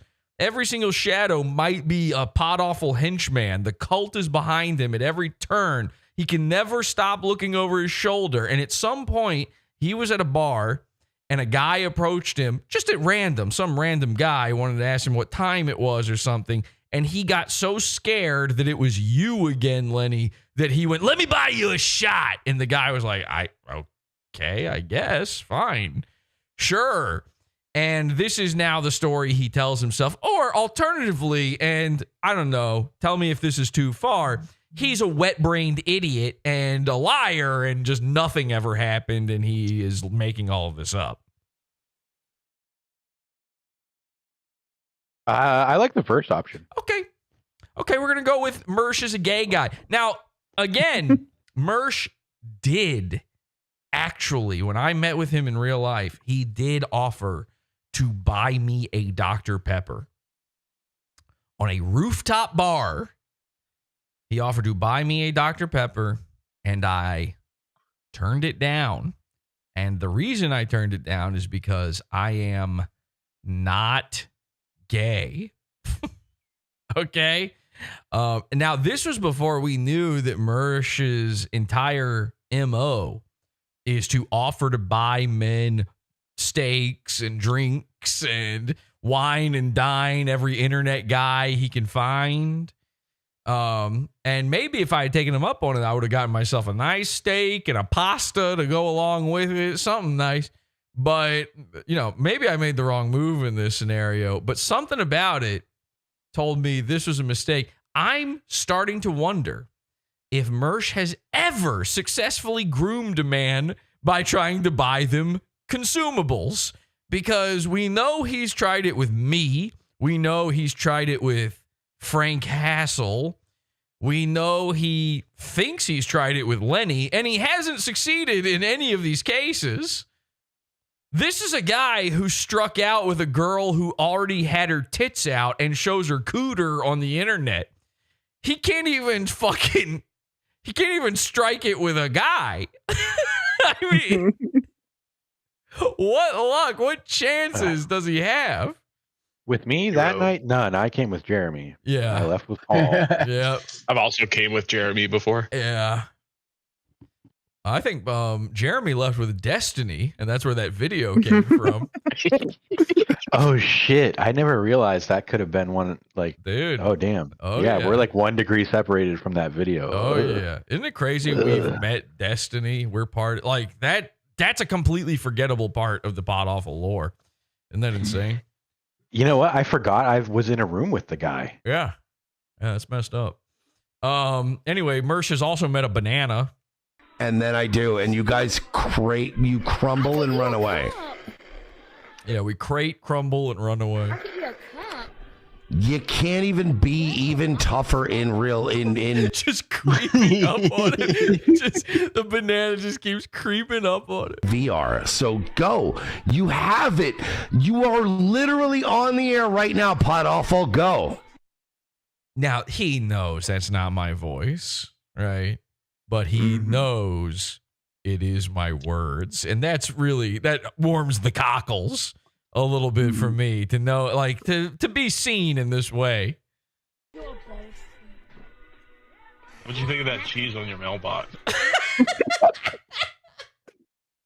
Has this? Yes. No, you haven't. I don't think. Has this been publicly discussed on the show before? Because I purposely did not talk about this before. Should we not publicly discuss this? Should we just let that slide and let people figure it out for themselves? Or maybe why? Later. I don't know. Feds, do you care?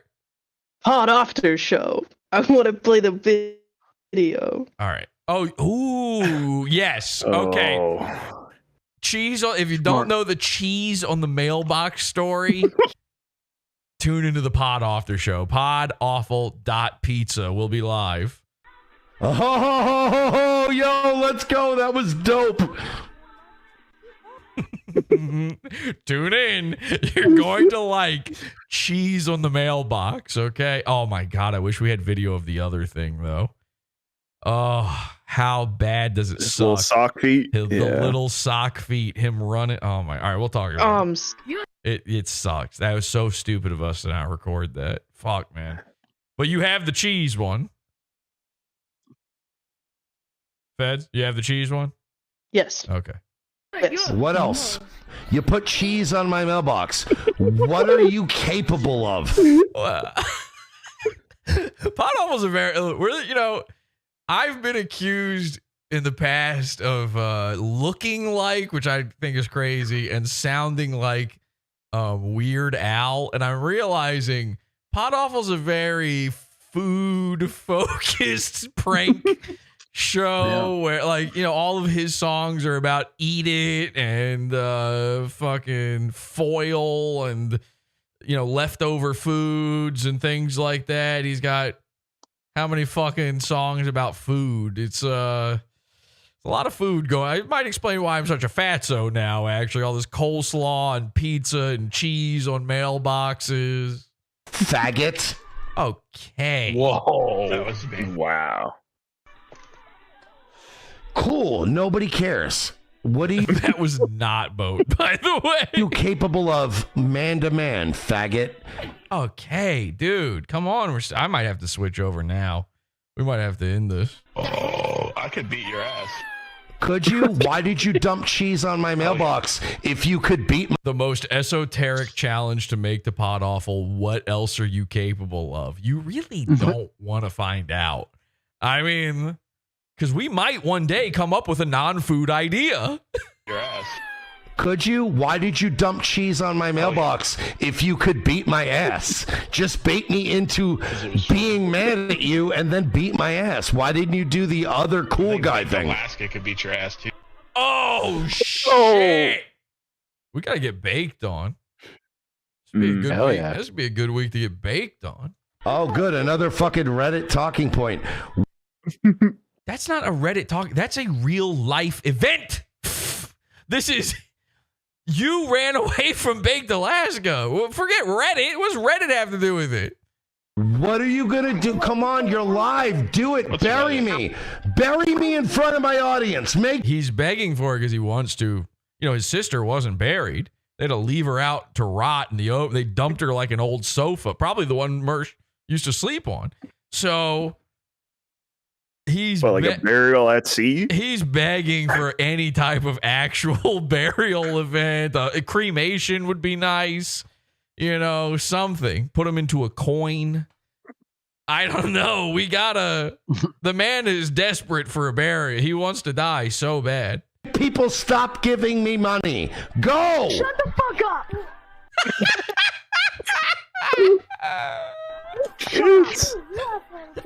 I'm poking the eyes. You got 5-year-olds to yell at me. Congratulations. Yeah, like we paid them or something. I mean, you're the one hanging out with the 5-year-old. Listen, you went to daycare to find a friend. We went to daycare to find you. You're the one with the 5-year-olds. It's typical Potawful fan. Come on. Come on. Number one, we've literally busted Dr. Disrespects in Mersh's community before. We've had whole episodes about it. Pizza Fund. And number two, you are there with them. What? Are you upset that we're not calling the child a Negro? I mean...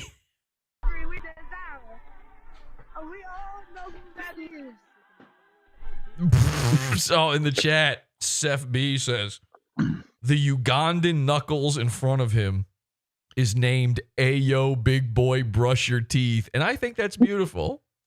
Why are you crying so much? Why are you crying? Am I crying? Gambling this year.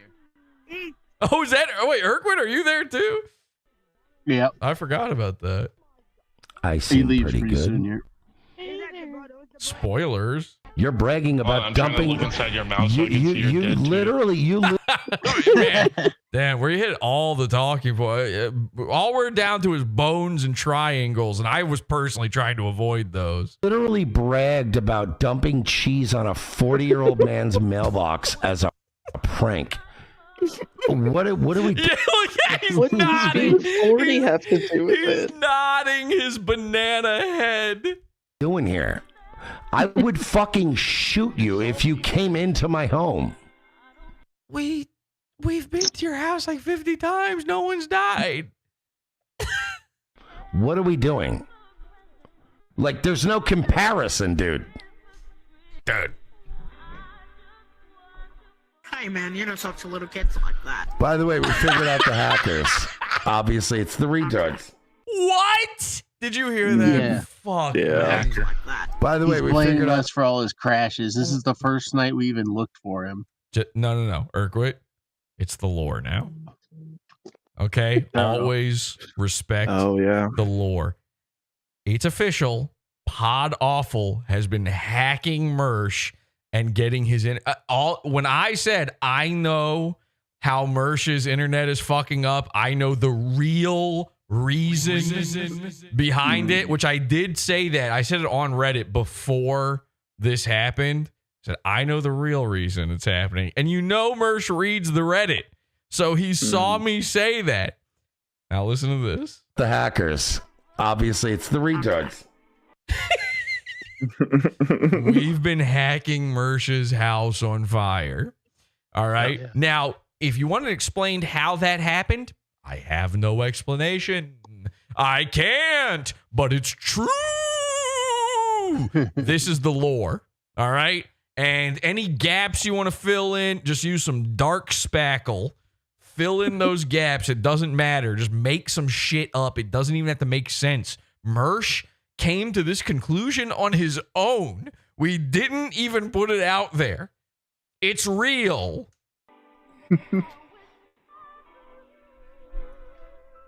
Hold on, I need a Dr. Pepper.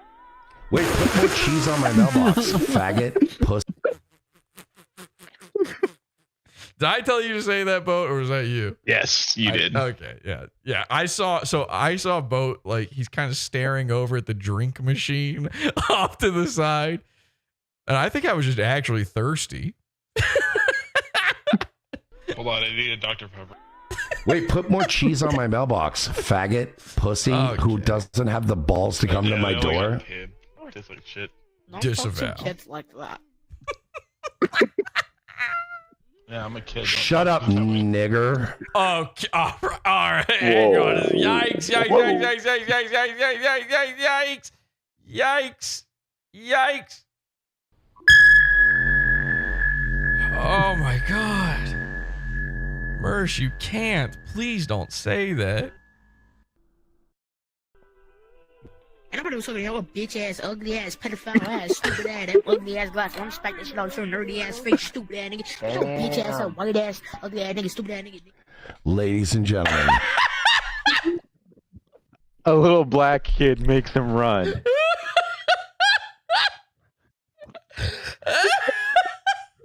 They always out themselves. What? This means that the VR chat, all the crashes and shit have been a bunch of fucking... It takes multiple people working up. Yeah, Dark Spackle, figure it out. Do our own lore writing for us. Yes, put this in the books. Hours of their lives, and the fucking quill as it lights fire to the page with every stroke. If you combine it, that was 150 hours of human life. Oh, we're gonna get him. I would disagree with that. Mersh's thing every time. Did he have anything? Was there anything new? My sister's dead. That's hilarious. True. Clip it.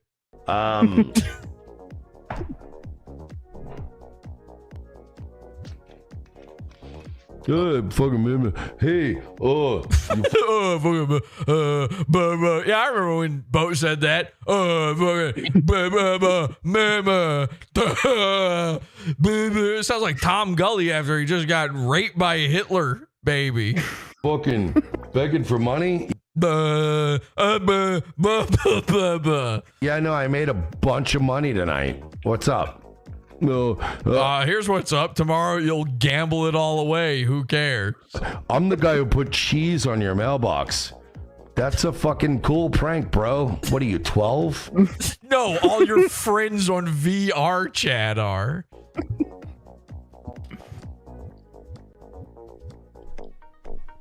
Did you hear me say that? The guy got to a level where he begged to the level of going, I put cheese on your mailbox. That's not a beg. You did. That's if a guy ever begs to you by saying, I put cheese on your mailbox, you would look at him quizzically. I think a question mark would float above your head in that moment. Please, please, I'm begging you, I put cheese on your mailbox, please. I hit it with a... Maybe like a mouse would enjoy that. You know, he's got the little half circle door at the base of your wall and his tiny mailbox made out of a matchbook with a stick is out front. Please, mouse, I'm begging you to leave. I put cheese on your mailbox. Fucking hose. Blew it off. Excuse me? Moved on with my life. I'm an internet streamer. People do things to my house. Like, what are you going to do? What? Okay. Open for business, I guess. He didn't come up to... But, like, you notice I pointed out, I'm like, you didn't come up to the door, did you? Now, without telling the story... Okay, number one, they did go up to the door. Number two, he should know that this is not the person who cheesed his mailbox. He saw them with his own dead eyes. Jesse had a few people come up to the door. Yeah, after the cheese mailbox, the next stream, he threatened to sue you, Jesse, remember? Yes. Yeah. Oh, yeah. That, by the way, that is what led to the big lawsuit and the criminal and the civil and all this stuff. Which, to be clear, it had nothing to do with, like, I'm laughing at it. I think it's awesome. I think it's funny. But I did not tell anyone to cheese a man's box. Okay? That was something that just occurred naturally in Mersh's world. I'm like, you didn't come up to the door, did you? Yeah. Jesse had a few people come up to the door and try to be brave. What? Same people. In fact, same people every single time. I'm pretty sure, except one. Yeah, those DoorDash delivery people, they're brave, true soldiers. And they rang my Ring doorbell repeatedly, but I just sat inside because I fear anything. Don't. Again. Man with a gun felt strong enough to tell people to leave the McDonald's line because he finally had a woman's purse pistol on him. But in his own home where he's got an AK-47 for some reason, he's like, I better just stay here with the cats just in case they have cheese. It's 2024. No, it isn't. Just to be clear, this happened in 2025. Okay? Not the cheese story. That's old. He's talking about right now. We did this the other week, right? Am I wrong? Wasn't this? No, you're wrong. It was wrong. 12:20. Urquit, you are excommunicated. No. I am. You're right. I cannot be wrong. Are you? Let's try that. All right, hang on. I'm gonna leap back in time here. Okay. We're gonna quantum leap back to before you answered that. Oh, Ziggy. And now I'm gonna go. Oh, what am I supposed to do? Oh my gosh, I just got raped by baby Hitler. Am I wrong about this? No, you're right. Thank you.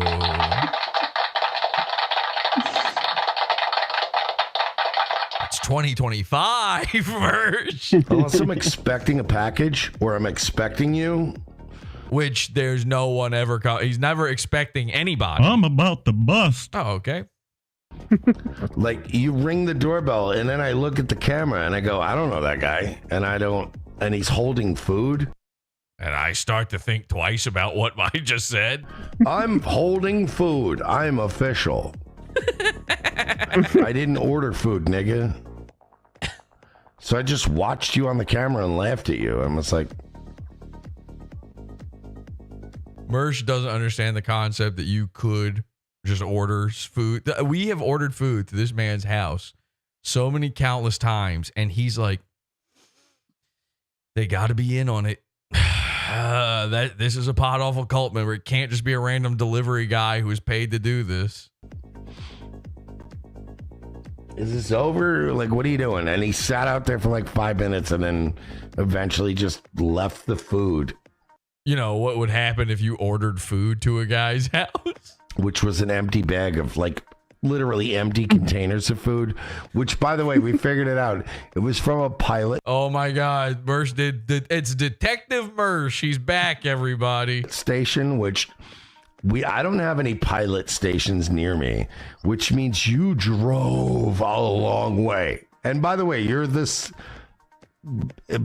doesn't have enough fans. Like,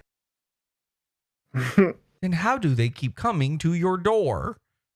The guy who put cheese on my mailbox is the same guy that showed up. Then what are you confused about here? With the fucking food. Because it wasn't a guy. Like, you've tried so many times, nigga.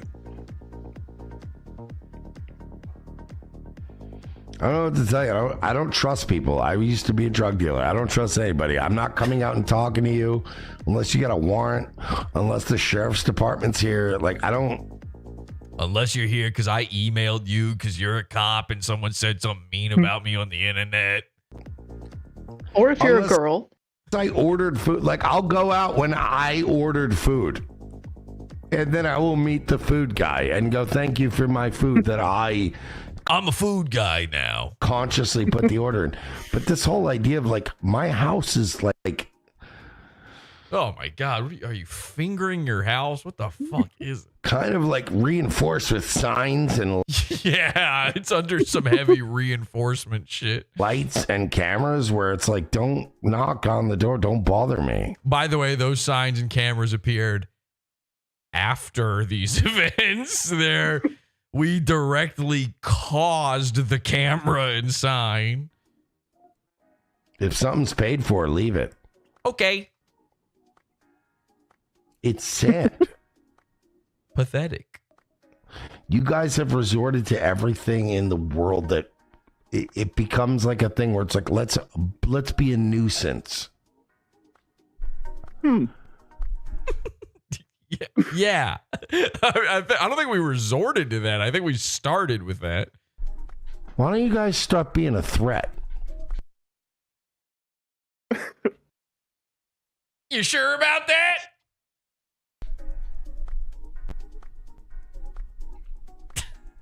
How come none of y'all are willing to be a legal threat?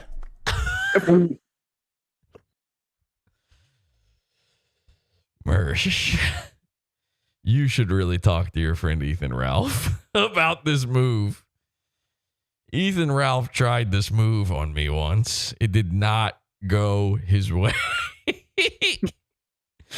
I'm a vampire, man. Look at I've got the Dracula glasses, okay? Invite me in. Do it. Yes. Invite me.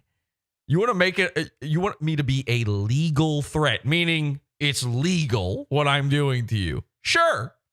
Then keep saying what you're saying. Allow me to come over. I will do it. To me. Why is it always some goofy shit? Because this isn't your enforcement shit, The Wire, Sopranos, fantasy make-em-ups. It's a comedy show. And if you remembered that, maybe you'd do something funny for once. Because I live in Florida. You're no different than Aaron Imholte, always wanting to box people. Instead, some guy makes fun of anybody in the Dabbleverse, makes fun of anybody else. All of a sudden, it's pugilism. They've got to start practicing the sweet science. There's no jokes being had. You want me to murder because of coleslaw?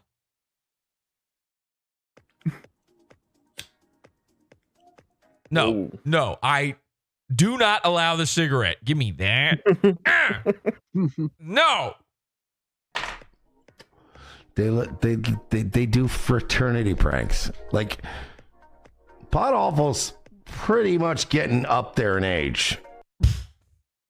What, to your age? I don't think I'm going to catch up or anything. Like, I'm not aging. Again, I'm a vampire. I might not ever get to your age. Not as high as I am, but he's up there. I'll never be as high as you. Okay? That's not how time works. Even if you did kill baby Hitler and then get raped. I don't know how that would work. And he's still doing college pranks. It's bizarre. He doesn't know how old I am. Like you can tell he doesn't know. He's being careful with how, whatever the window of age is for me. He's like, he's getting up there, but he can't. We've been calling him 40 since he was 30, but he doesn't know how close to 40 I may or may not be. I might be past it, by the way. No one will ever know the truth to all of this. In fact, I am much, much, much older than anybody has yet guessed, but still somehow younger than Jared. It's crazy, I know, but...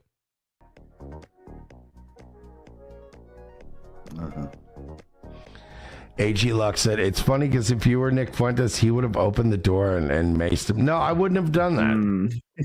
Bad example. Bad example, man. I just ignore them. I got a sign you ought to read. You ring, ring, ring, knock, knock, knock, and I banana phone. Ignore you, and eventually I'll call the police. Tink. Tink, tink, tink. Tink, tink, tink, tink, tink, tink, tink. Tink, tink, tink, tink, tink. Tink, tink, tink, tink, tink. Takes him a little longer to get in contact with the police. What with the typewriter he's got to use. And if the police come and figure it out, they may not. But if any of you were actually like, oh, I'm gonna step to you in VR chat. No, step to me in like if they kicked in my door at my house. This is psycho, dude. We don't want to do that. We want to be invited in. We want to be allowed legally to install security cameras that we have 24/7 access to, where we can watch your every move. Nothing weird. It would be disgusting how quickly they'd be leaking out. Ew, what? Is this like a baby Hitler scenario? They don't do that. They don't show up to events. They don't show up. Lenny! Lenny! I did. Up to these things. Then how did you give one of our guys a shot? Things. They don't also, show what up. about that secret event he had with all his fans we were invited to? Remember that a couple months ago? Wait, what? They had like ROTC had like an event. They had a bunch of their guests just come in. I can't remember. Him and Royce did like some stand-up thing, I think. Oh, that thing. Yeah. What happened with did we even cover that? That was like no, nothing, we right? didn't. Yeah, because he wasn't saying it on the show. They were saying it privately, so we couldn't go to it. Every single appearance and event they do now is a secret because we will show up. He knows that. He knows that they don't announce what they're doing or where they're going because Potawful will be there. That's the sole reason for it. We managed to track them down to a random Airbnb to send them coleslaw while they were live on air. Hey, I got your coleslaw here. This is, come on, Mersh. I mean, you just live in this fantasy world. It's crazy how he goes to VR chat to go to a fantasy world that resembles his real life. And then his real life is more of a fantasy world for him, where there's all these things, all these events that are not taking place. Anywhere I am when I announce it publicly. Yes, we do that every time. They're faggots. Okay. Well, but we're not Jewish.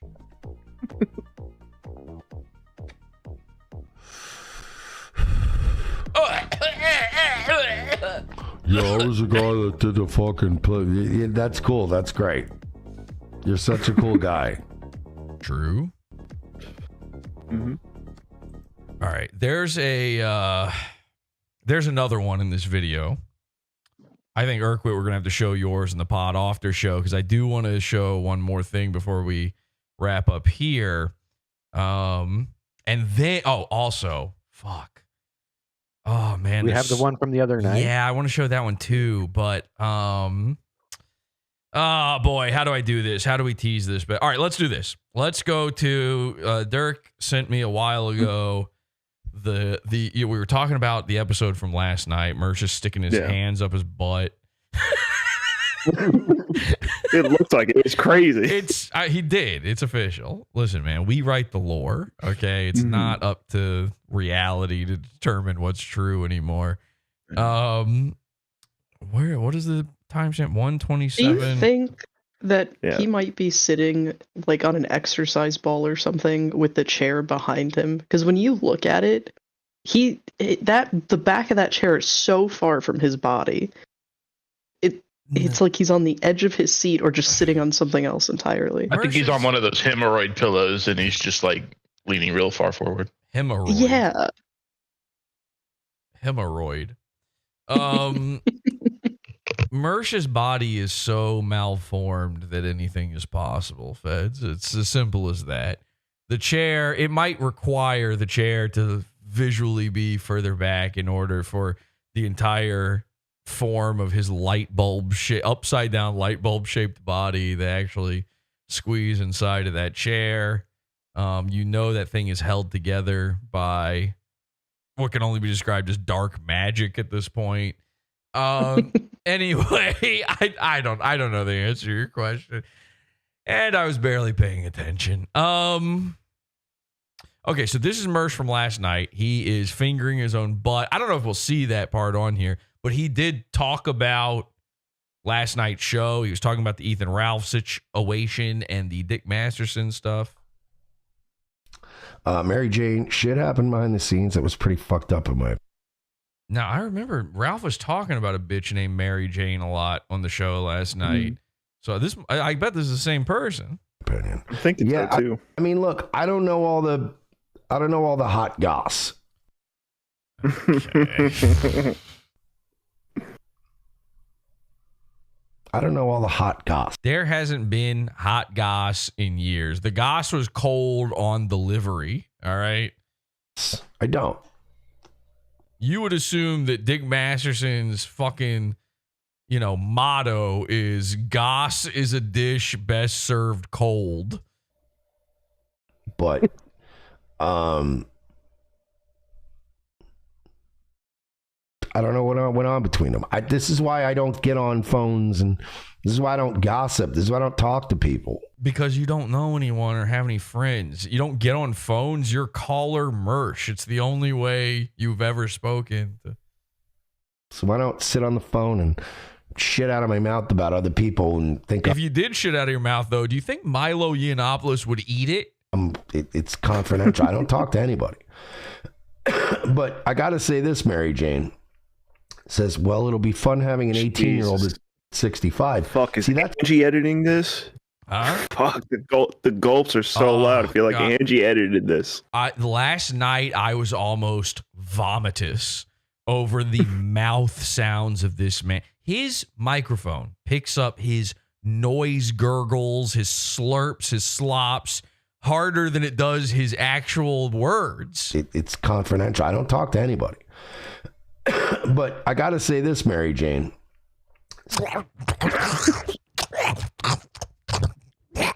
These are, there are Hollywood studios that would pay for these sound effects. A horror movie could utilize these in every scene. It would be like the new Wilhelm scream. They would use this shit so often.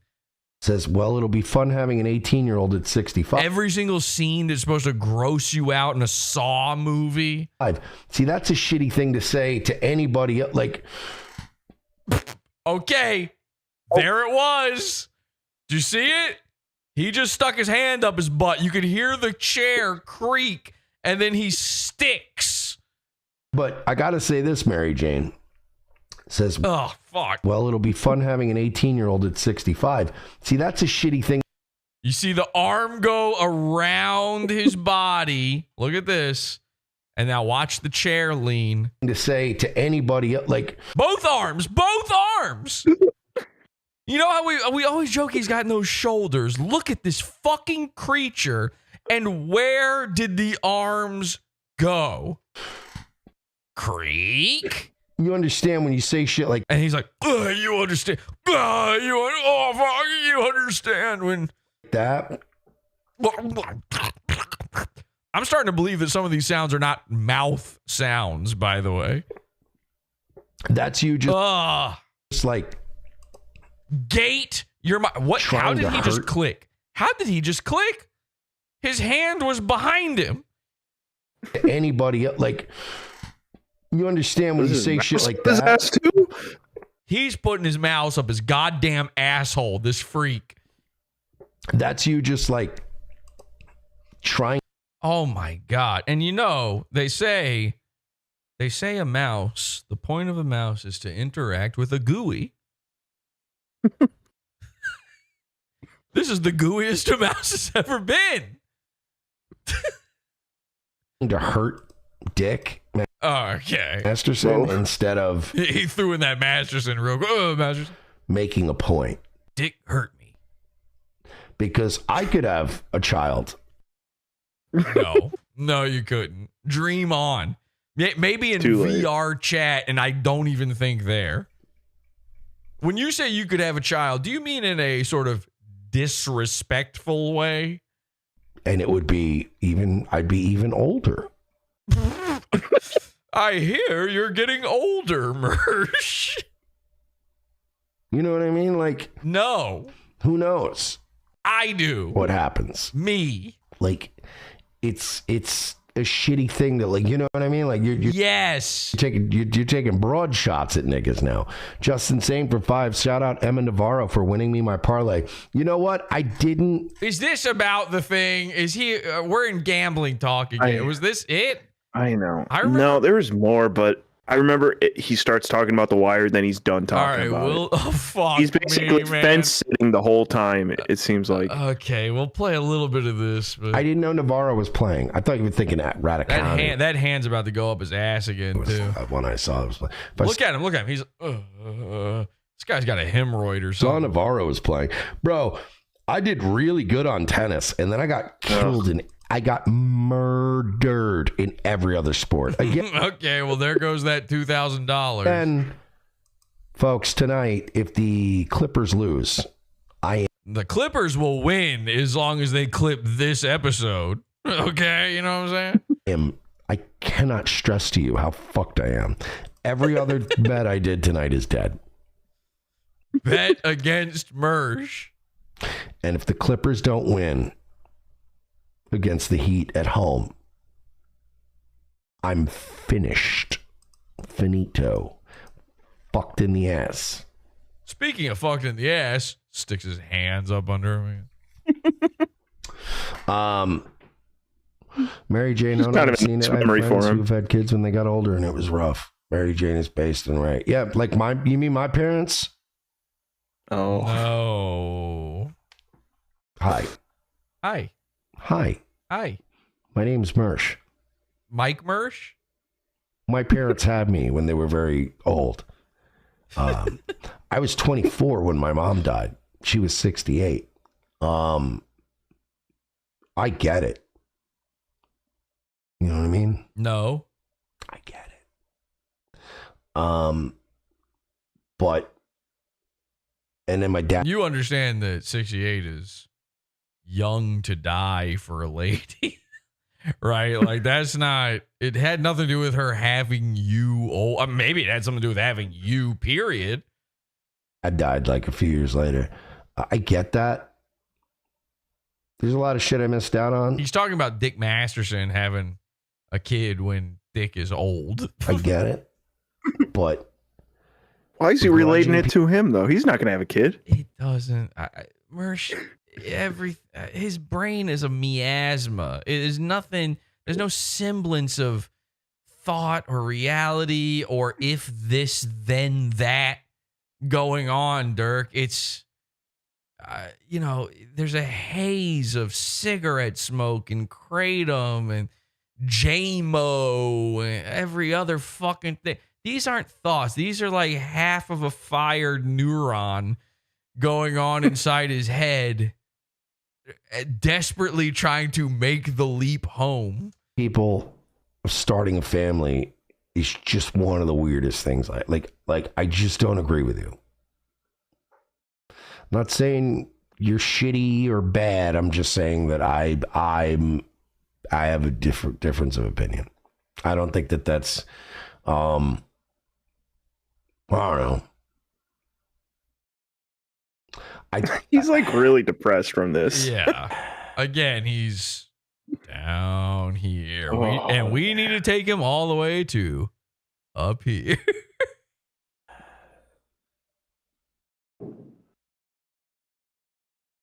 Maybe it's just as I'm getting older, man. It's like you're getting older, you say. I like goofing on people. I like when people are melting down and I can goof on it. I like cheese on my mailbox. There's certain elements of this thing that I always enjoyed. But then there was just other elements of it I'd never enjoyed. And it was the part where I have to go to work, go to Royce's house, wake up, not play video games. It was the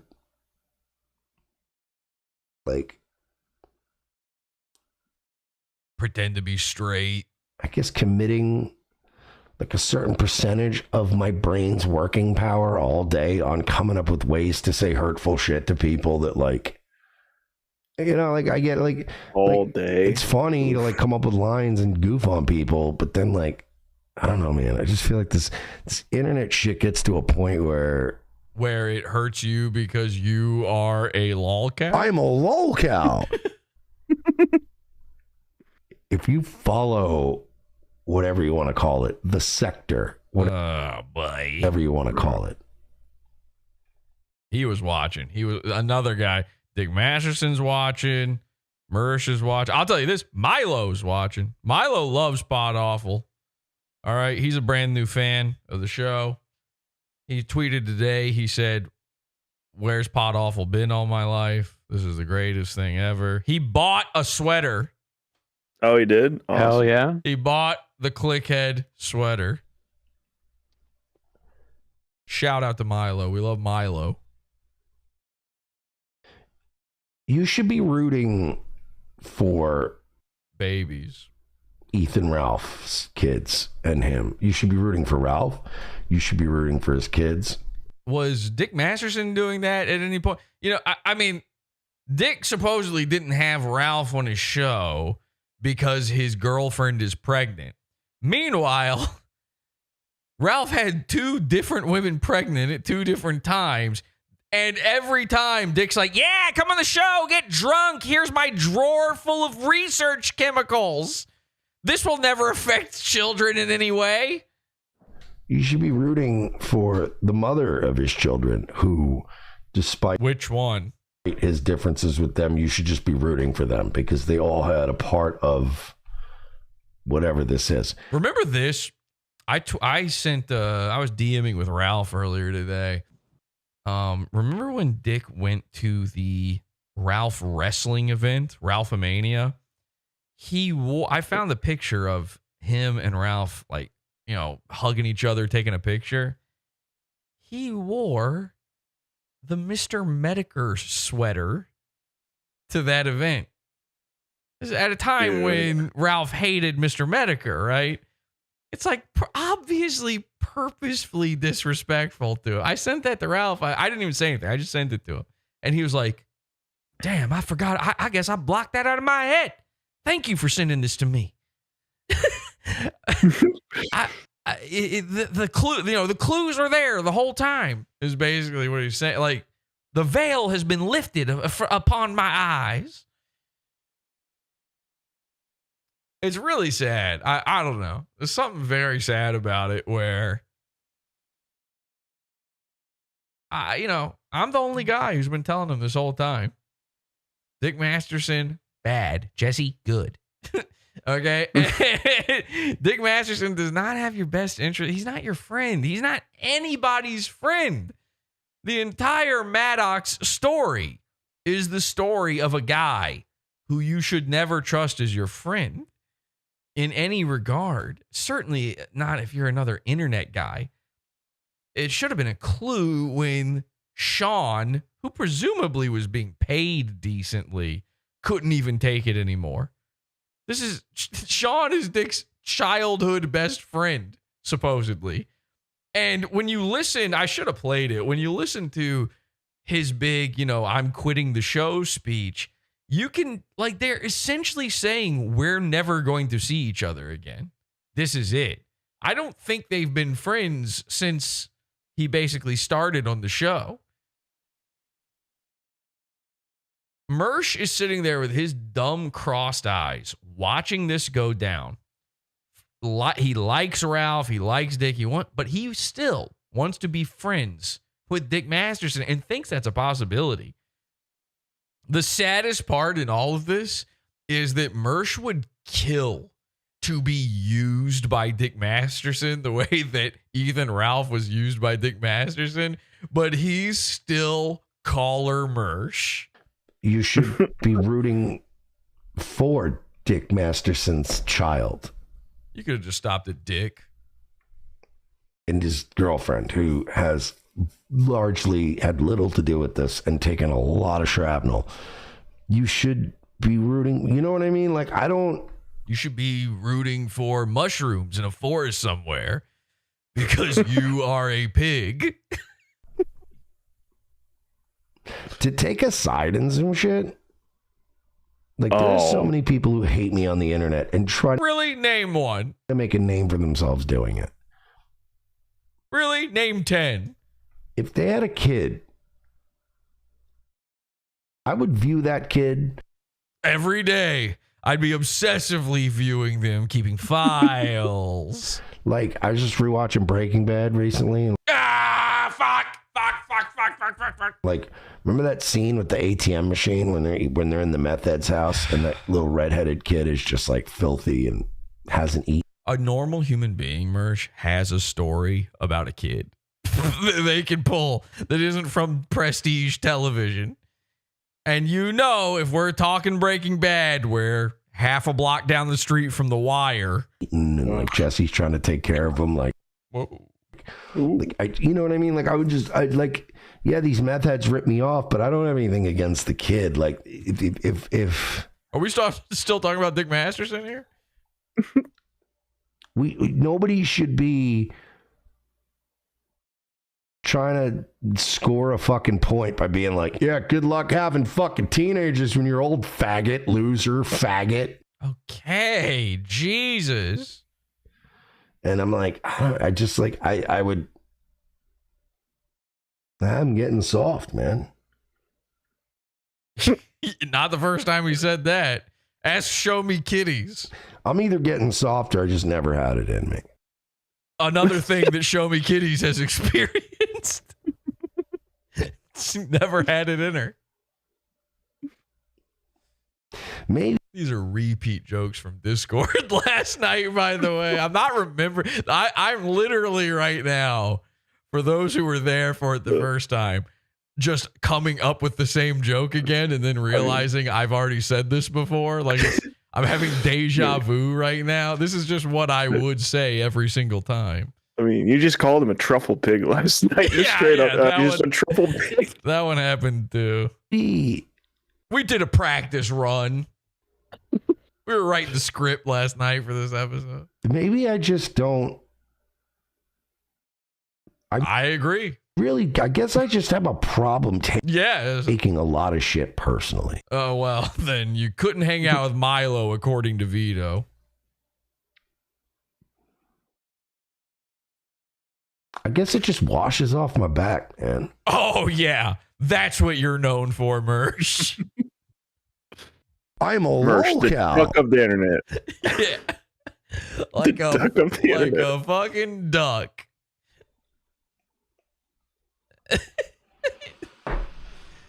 You still haven't figured out how to fucking put that cord in the right spot. know, That dude. cord with his arm under it is so mental. That's like bothering me that's last the night, goon too. alarm. That's like the goon alarm. Like, how do you not hear it? How do you just sit there with that cord? Adolf said, I live and die by my loyalty. But that's gay. Okay. Mersh effect. You sure? Mersh effect much? Hey, oh, Mersh effect. Capo, come to me and kiss the ring. That's gay. So join my crew. This isn't pre-Magna Carta feudal era. This isn't. You're not a fief. You're not a serf that's serving this fucking fiefdom. That's fucking. You know what I mean? No. Where you're just gonna get assigned to the stables and then you're gonna serve your fucking lord. Like, this isn't. It's not. It's not Game of Thrones. It's not. I was literally about to say, okay, what prestige television show has he been watching where he learned the term fiefdom? And then he told us himself, thank God. Lord of the Rings. This isn't real life. These niggas are fighting. No, VR chat is real life. They're having a tiff. I am a banana. They're gonna end up talking again, and then you're all gonna look like fucking retards. That's what I'm telling you. Who's the you all in this scenario? Me? Because I had Ralph on the show. Is this a sneak talk about me? I know that Ralph will instantly go back to Dick the second he thinks he could get a crumb of Dussy off of Dick. You're all gonna feel like assholes. I hope he doesn't. Mark it. January 13th, 11:28 p.m. I stuck my fingers in my ass on camera. All right, bones to make us feel good. Shit is gay. And I think I know a thing or two about what's gay or not. All I'm saying is, if I had a falling out with Dick, from your that ass? ain't happening. You mean from your ass? and then suddenly I saw people that follow me being like, yeah, fuck you and your kid, but not that you didn't say that. I'm not going to be a dick and say that. I'm not going to. Let me take that back.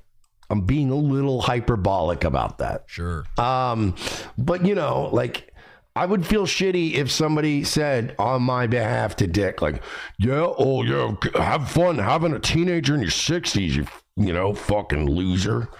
Juju. I'd be like, why would you? The Juju stock is rising right now. Invest in Juju coin. It's happening. Juju's taking over. You say that, like, don't rep me and say shit like that to people. Like, I know I don't care for this dude right now, but like, it's not your place to just denounce his baby. You know what I mean? Like, I hope your fucking kid resents you because your knees hurt. That's weird. Don't his do that. calf. Yeah, I said that one last night. You should just give me the chance to do it. Don't do that. Dirk's now stealing my jokes from last night. Well, fucking, I'm your parrot. You literally said that at the start of the show. Right. Yeah, you did. Fair enough. But you're also my binky, and so. My bad. Even if I'm having a public spat with somebody, go after. Oh God! Imagine being spat on by Mersh. After them. I like when like my followers go after niggas, but like go after them for stay in the fucking. Nah, what am I even saying? There's got to be a clip of The Wire that could explain all this. Don't make the ref have to deduct points because you're going for the groin and shit. Just chill.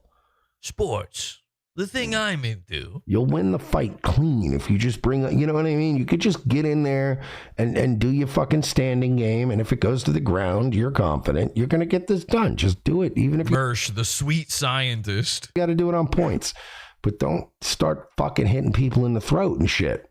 Don't throw knees to somebody who's on the ground.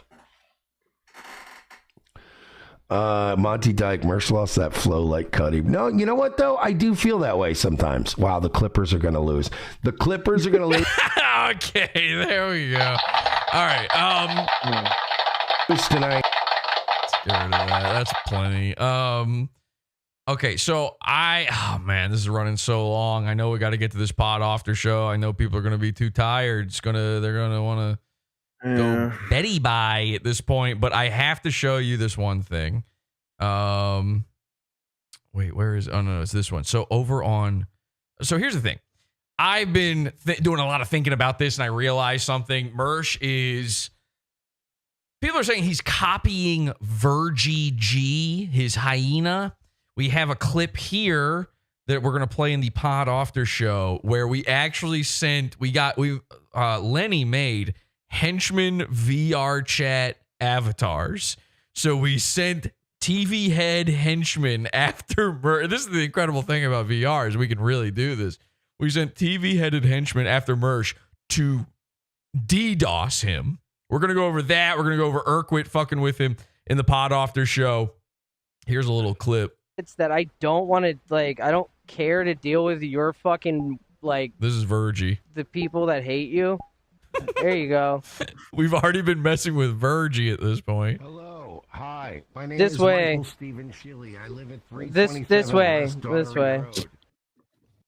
Sorry, what was that, Mersh? One more time? The people that hate you. There you go. Hello. Hi. My name This is way. Michael Stephen Shilley. I live at 327 This way. West This way. Road. So he's just giving out his address on stream, which means we can now give out his address on stream. That's public knowledge.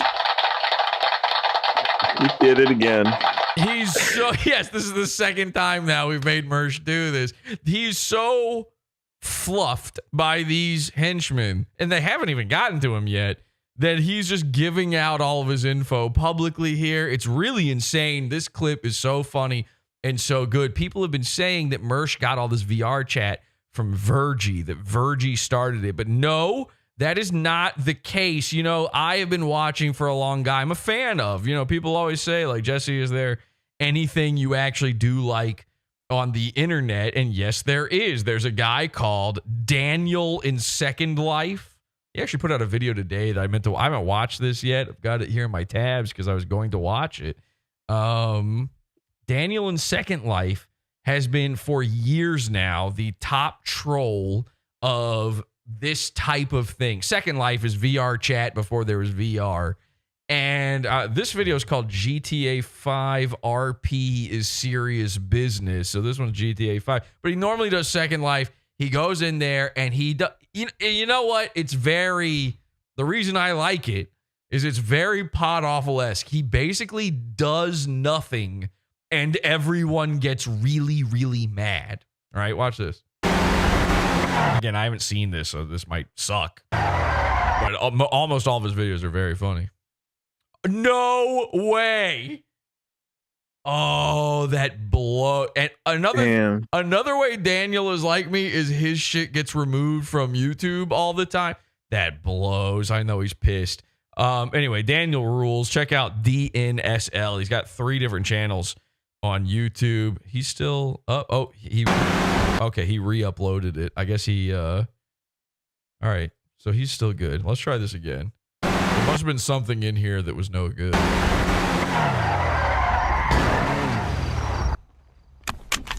All right, just give you a taste.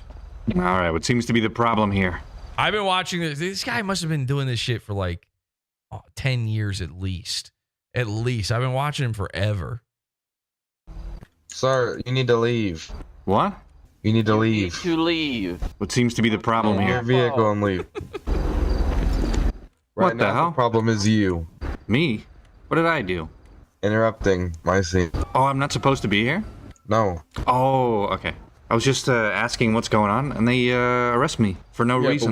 But why would you pull up onto a traffic stop? Because I wanted to see what's going on. What went through your head to get that nosy to pull up to a traffic stop? Just drive past.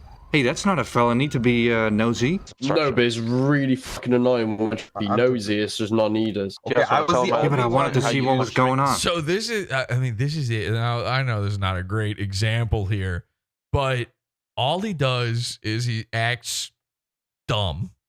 He just acts dumb, and everybody in all these role-playing things take it all so seriously that they get completely pissed. Mostly all he does is go, yes, hello? What? Hello? What seems to be the problem? He just repeats these things. He's like almost an NPC, and it infuriates people. Well, we were watching Mersh live doing this VR chat shit, and he played a video, probably some wire clip or something. I don't remember what it was now. And the video ended, and it showed the recommended videos at the end of it. And wouldn't you know it, there's good old DNSL right there in his recommended. And then 2 seconds after I go, I think he's ripping off DNSL. I think that's what it is. 2 minutes later, he references Daniel and makes it clear. So even this shitty, lazy, nothing, unfunny content from Mersh, even that is him ripping off some other shit and doing a much, much worse job of it, just like with his stand-up act. This is Mersh's entire life. Every single thing, a ripoff. Every single thing is something that he is trying so hard to make it and finally make some money and finally be on the level of a Dr. Disrespect. This man is jealous of a literal child predator, all because he was raped by a baby. Tune in to the Pod After Show happening in just minutes. Give me a minute to set it up. We're going to go over to the Pizza Fund, podawful.pizza, get immediate access to all of our banned content, our premium content, and this live Pod After Show where we will go over more trolling of Mersh, including stuff that you guys, even if you watch _Mersh, you haven't seen yet. The henchman attack and DDoS Mersh's computer live on air. Check it out. Thank you to the henchman for helping me out, to Tom Gully, of course, for telling me all about his favorite guy. And until next time, have an awful day.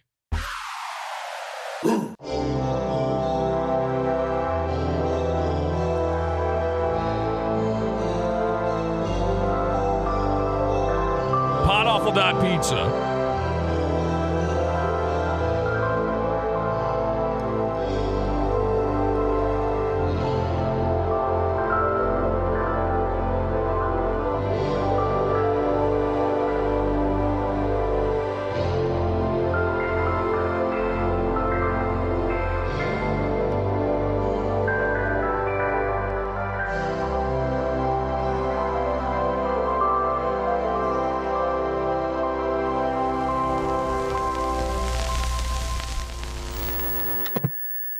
Jesse made a good point tonight, and I hate to say, it pains me to admit it, but when you're right, you're right.